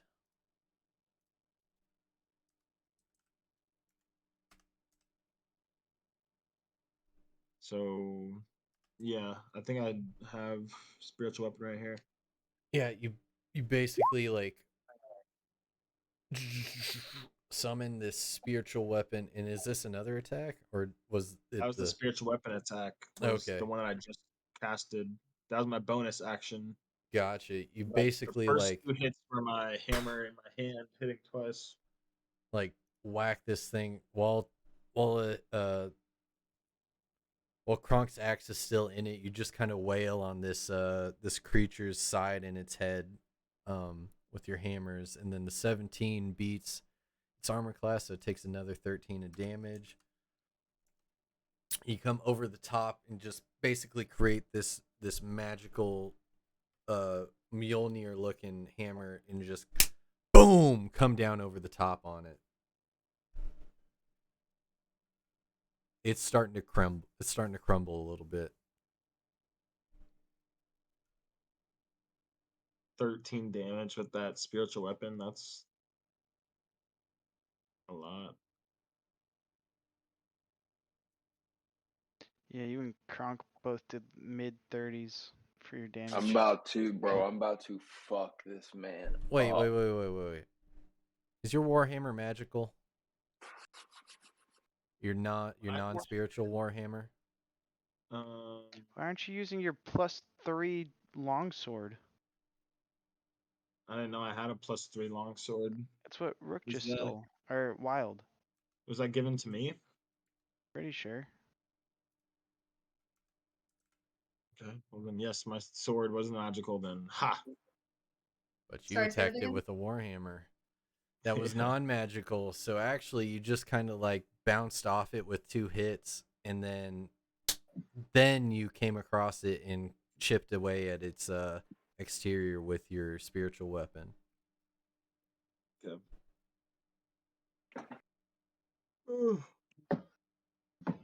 And after that,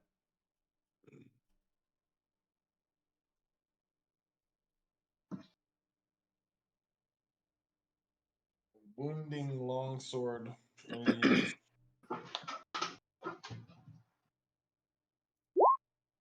this thing's gonna teleport again. It moves back to the other end of the hall. While you're up. How do you get me back there, You're Blumpkin? back. What's your speed now? 40. Alright, so you can move like 30, and I can push you. Oh, look at me. I'm Yeah, there. so I can push you 5 feet. I'm there. No, you don't get 40 because reduce it Oh, by a third. in battle. Up there. What? So like 25.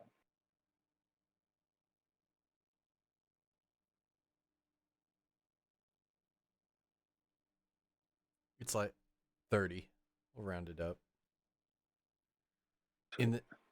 As long as you're in a foot of water in this dungeon, Bass, your movement speed is now 30. Anyone with 30 Yeah. is now 20. Anyone with 20 is 15.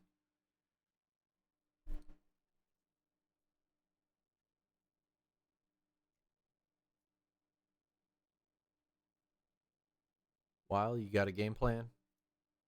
Trying to with my rapier. You better run.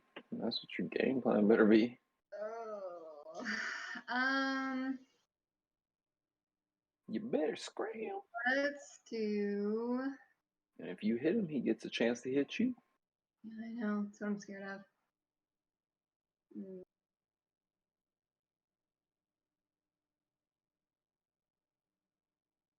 Okay. I'm gonna use feline agility to scratch this thing.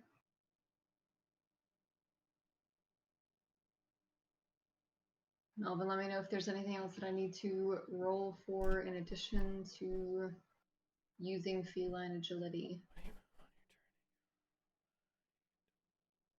I mean, this just doubles your how far you can run. Are you running away? Is that what you're doing?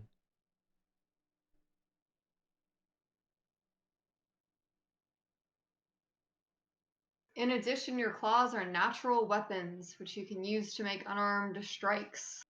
If you hit with them, you deal slashing damage equal to 1d4 plus your strength modifier instead of the bludgeoning damage normal for an unarmed strike. I think you put the wrong one in the chat. You put feline agility or reflexes. And agility allow you to move with a burst of speed. When you move on your turn in combat, you can double your speed until the end of your turn. They're cat's you're right. claws. Cat's claws, not feline agility. Sorry about that. 20 feet. In addition, your claws are natural weapons, which you can use to make. All right, so are you trying to climb it again, or are you using attack? I am going to try to climb it again. Go away, you're gonna die. Go away. Run.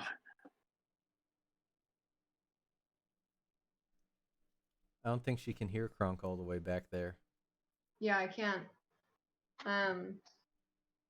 Do I also need to roll for acrobatics or anything like that? Trying to climb this thing? Yeah, it's moving. It's a living thing. You're gonna need. Well, okay. You scamper on up on top of it again, easily this time. Okay. And this time your claws are kind of dug into the like cracks and crevices that the previous attacks from Thurod and Kronk have left in it.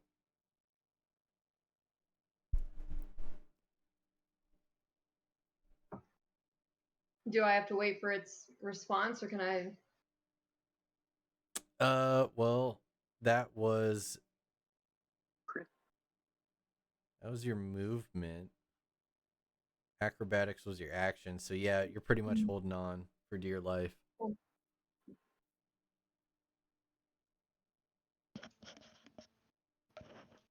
right, Bumpkin's turn.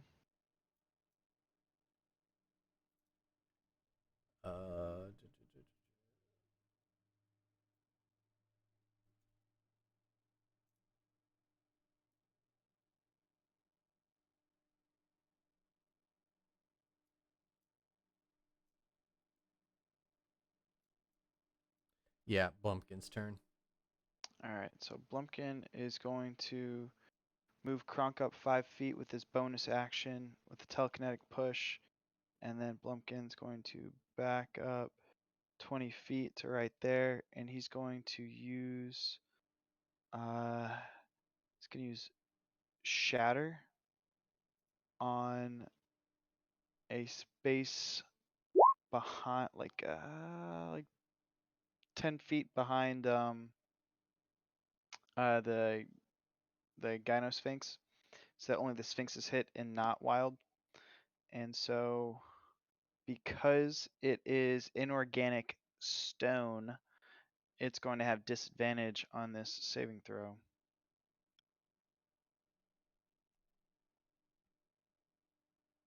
What's the con save? Yeah.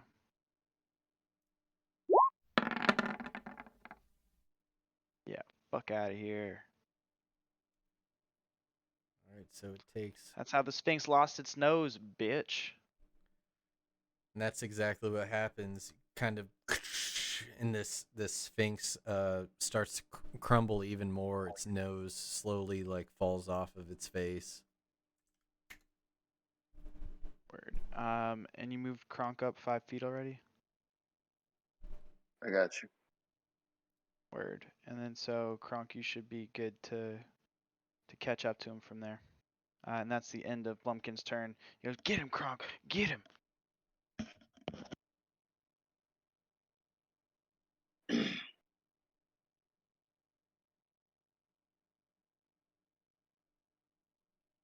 Kronk? Yes, sir. So I come up here, and I kind of look up at Wow, and I kind of clear my throat. I say, "Do not go gentle into that good night, Sphinx. Old age should burn and rave at close of day. Rage, rage against the dying of the light. Though wise men at their end know dark is right, because their words have had forked no lightning, they do not go gentle into that good night. And I just swing my great axe one good time, and Rock said that? yes, Well yes, done. Yeah, he went yes, into like a fugue state, didn't even know what was happening. yes, Not written by Crocs. yes. No, I told you I've taken a new liking to Blumpkin. Blumpkin has inspired me this trip, Yeah. and so yeah, there I am.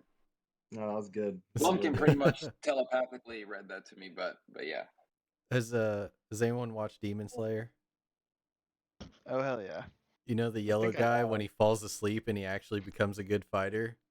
Oh That was like Kronk. He just kind of like fell into a stupor and just muttered a full fucking monologue before he goes and attacks this beast.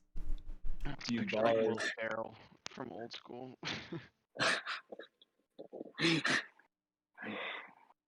Uh, shit.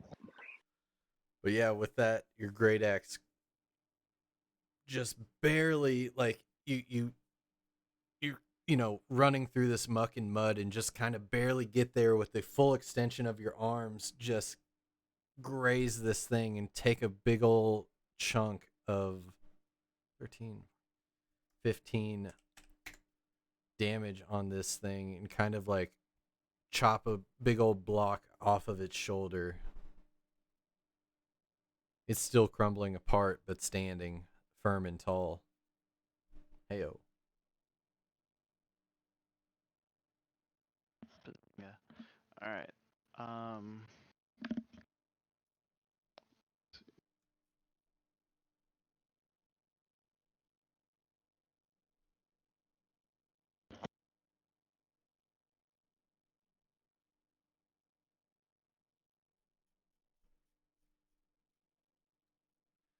All right.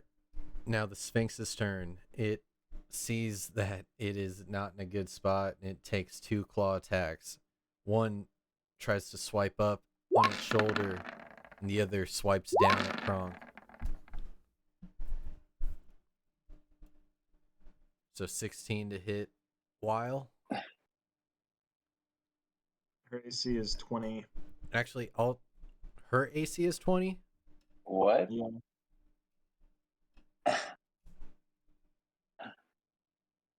What? Okay. I was going to say I'll take the 13 right? because she's like on its back, so I'll take disadvantage. But either way, Yeah, hers is 20 because we just got her a +3 studded leather, and she has 20 dexterity. oh shit. So yeah, it swipes in while still having her claws dug into this creature, kind of like a just I don't know, like just kind of like just climbs and avoids its swipe, and then 25 down to hit Kronk for 10 slashing damage though. Just kind of slams you into the wall with its stone claws.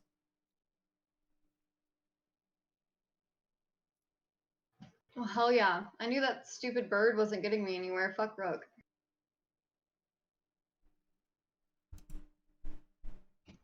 It also has uncanny dodge and evasion, so if she does get hit, she can pretty much just take half damage, like no matter what it is.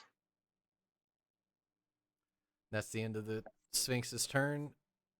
And with Kronk getting slapped, Thurod, you're up.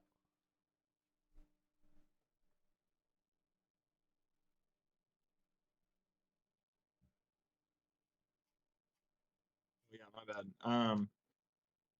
So he cannot reach the Sphinx by running, and he does not want to throw his javelin at the Sphinx while it's surrounded. So he's going to move his hammer 20 feet. Or actually, he's just going to leave his hammer where it is, because if he teleports back,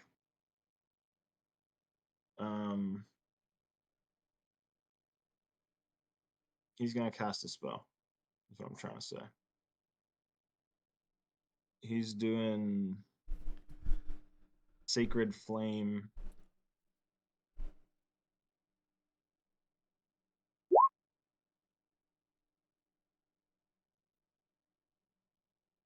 Oh, that was bad. DC 17 Dex. Go with.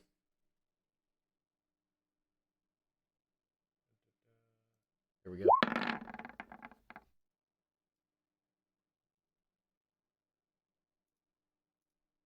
Nice.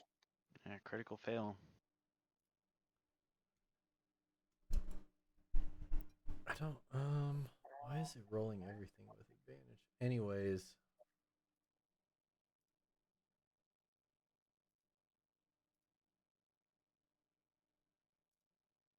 Yeah, we'll take the first one, critical fail, I guess. Both fail, but it takes 4 radiant damage. And that radiant damage is kind of just like a chip off the old block. Chip off the old Sphinx block. Yeah, it wasn't. I had some bad damage rolls, but that's all I do. I'm not doing any other bonus actions. I might take a couple steps so I'm standing next to Blumpkin just in case he gets attacked. Appreciate that. At the end of that turn, the Sphinx looks at Blumpkin.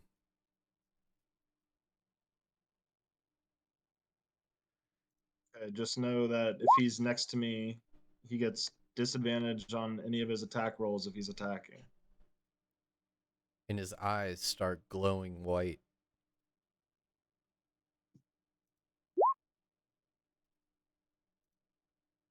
What? Why'd that not?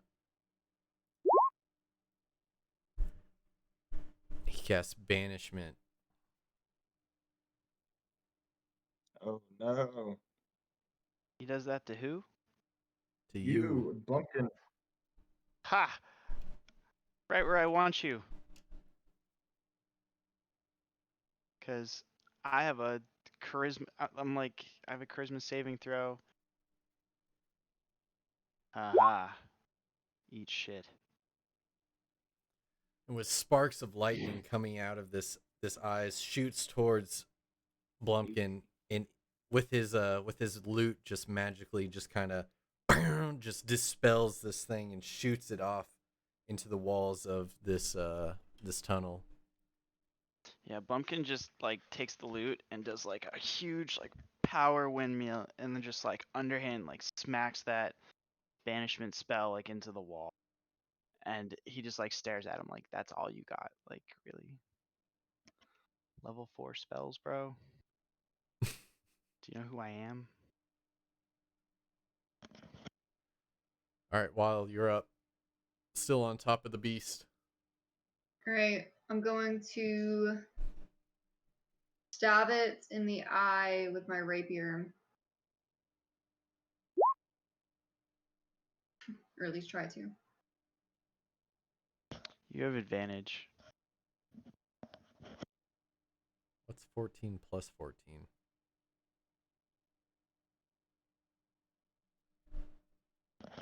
That's the sneak attack damage. That's the sneak attack roll or the sneak attack damage? It's the damage. It's just That looks weird. Well, you get advantage, so do it again.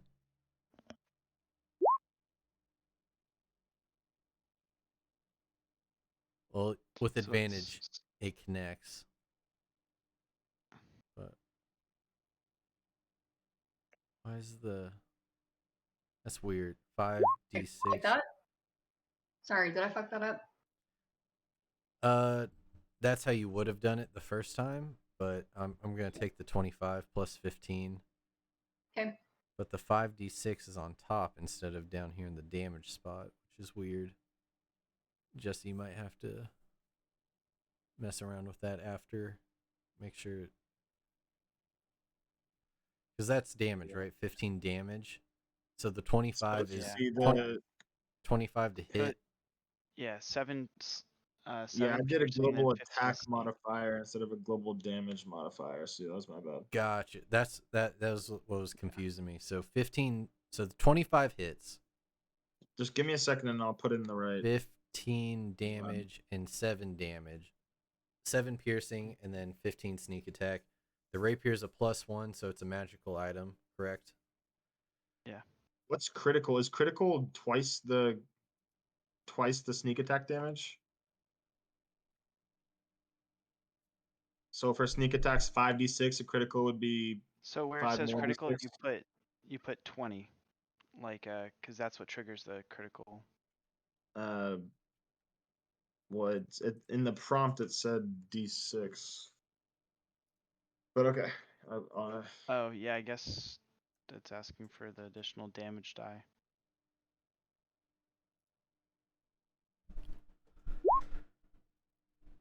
So that should be the actual critical.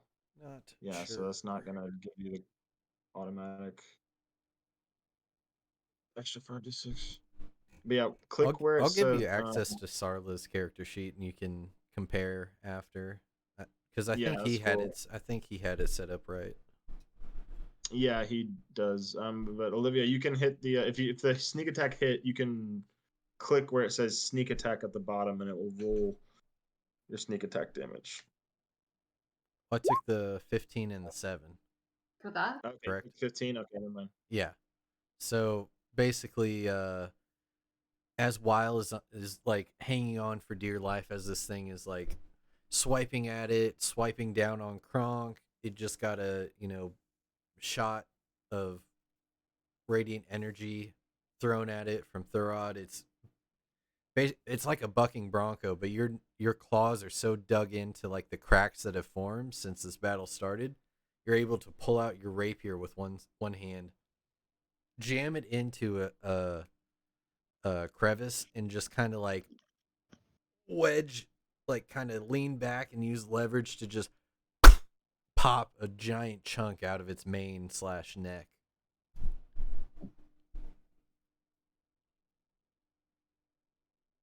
Nice. And I believe that's the end of your turn.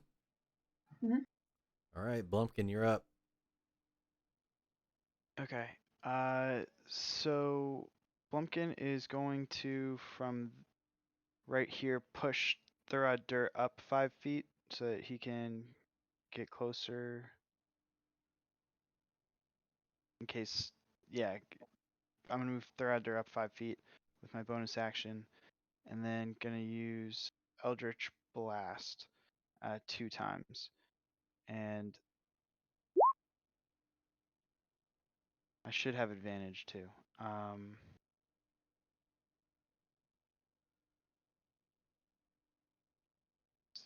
Second one. All right, so the 26 hits for why again? There. Why does it keep going? See, so the 26 hits, and the 16 was just for the advantage, and then the 11 probably misses, but the 27 probably hits. Oh, okay, so you're sending 2 blasts, both with advantage, correct? Yeah. Okay, You get to gotcha, attack twice.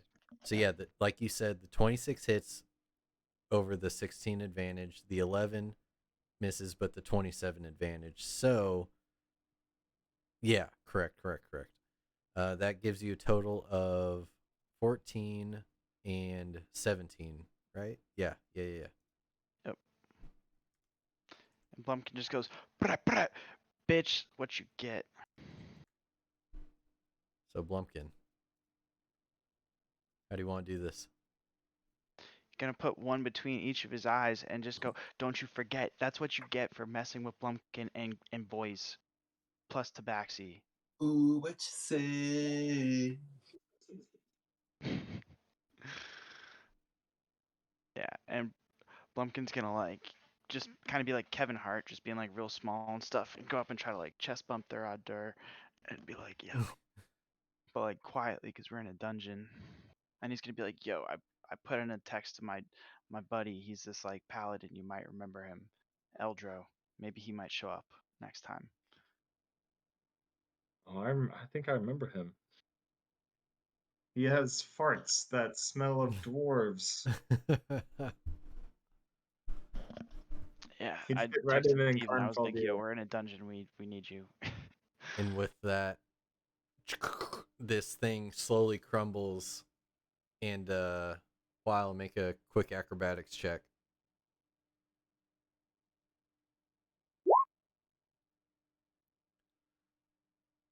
She notices after these two blasts hit that it's starting to just like disintegrate and like turn into pieces and crumble down, and easily does like a nice little like backflip and pirouettes away from the pile of debris.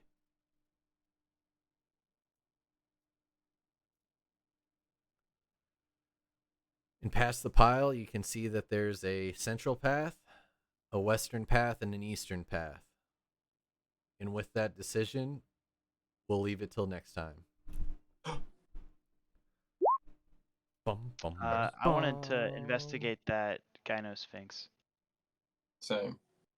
But I won't first pick fucking Jules because I was the one picking at him when he woke up. So I won't first pick. You don't get to slime your way into this. I No. listen. The only No. thing slimy here is that big fat green 25 that I rolled. Come on now. What about the 30? With that big fat green 25, there are 3 big fat green emeralds. You're sitting in forgetting there. that I have to. All right, so Blumpkin is a benevolent protagonist, and he's going to hand each of you guys one of those to pay for your damn potions. And he's like, "But whatever we get from here on out's mine." Catch. How about this? Instead of Counter you offer. taking instead of you taking say a fourth, because theoretically from here on out you would only get a fourth if we were taking each fare, right? You would only get a fourth of the share. How about instead you get half and the 3 of us split the other half? We Deal. figure out Deal. how it goes. Deal. All right. I'll take that deal. All right. Let it be said, let it be done. Deal. All right, And that's it Blumpkin for gets tonight. Kronk to write his like handwriting in crayon on. On a piece of parchment. Yeah. But yeah, that's it for tonight. If anyone's still around in chat, that's Dungeons and Dragons. That was a good session. Tune in next week on the next episode of. But we can talk about. Do you guys want to talk about days? Do you want to go back to Wednesdays? Bi-weekly. I mean, football was the main reason we chose Wednesday. So Yeah. if any day's easier, we can definitely switch it now. I mean, so honestly, I feel like, well, I don't know. I just feel like with like if the more we spread it out and the more we miss. So say we aim for like Monday, Friday. I know that's not probably realistic, but say we do, then when people miss, it's not as like there's not as much catch up. You know what I mean? Because like, you know, say Eldro now misses, 1 week, or say misses 2 weeks. Like now he's like really behind, like, like 4 weeks worth of shit. Whereas like if we were to play maybe twice a week and then once the next week, I don't know. Maybe try to knock it out once, twice a week, once a month or something. I don't know. I don't know what y'all got going. I think like every other week's probably good because like Melvin also has to prep all of it. So Yeah, I mean, yeah. Yeah, that's the for, thing. like every hour we play, it's like 2 hours of prep at least. Yeah. Right now, it kind of depends on what I'm prepping, because right now I've got the dungeon ready. So whenever we want to play, this dungeon is good to go. But like once you guys leave the dungeon and we go back out into the open world, that's Yeah. where it takes me longer to. I gotta And I plan guess stuff that's out. So like, I guess that's Pumpkin kind still of has more. shenanigans in the open world. yeah, You know what I mean? So like, I guess that's more so what I mean then. Like, this dungeon's already planned. So like, I mean, this is very short notice, so this is obviously also probably not realistic either. But like, we play Thursday, some shit, instead, and like go ahead and when say Ben, Sarla can be back, Eldro can be back, or whatever. We find a day that everyone can be here. Rickshaw, um, and just like find a day in the mix, in there somewhere. Because if I just feel like we'll just always like have someone that can't make it. And I mean that's All right, I'm heading to bed, guys. all right, James. all Talk right, to you later. peace. Yep. But Did you already end the stream? I'll end it now. But yeah, if anyone's still out there, thanks for coming. I'll post what day the D&D streams are, and then continue. I'll still be GTA RP streaming, and then maybe some stuff in the middle. But all right, we'll end the D&D stream now. Peace. Peace. Peace. Yeah, do you GTA or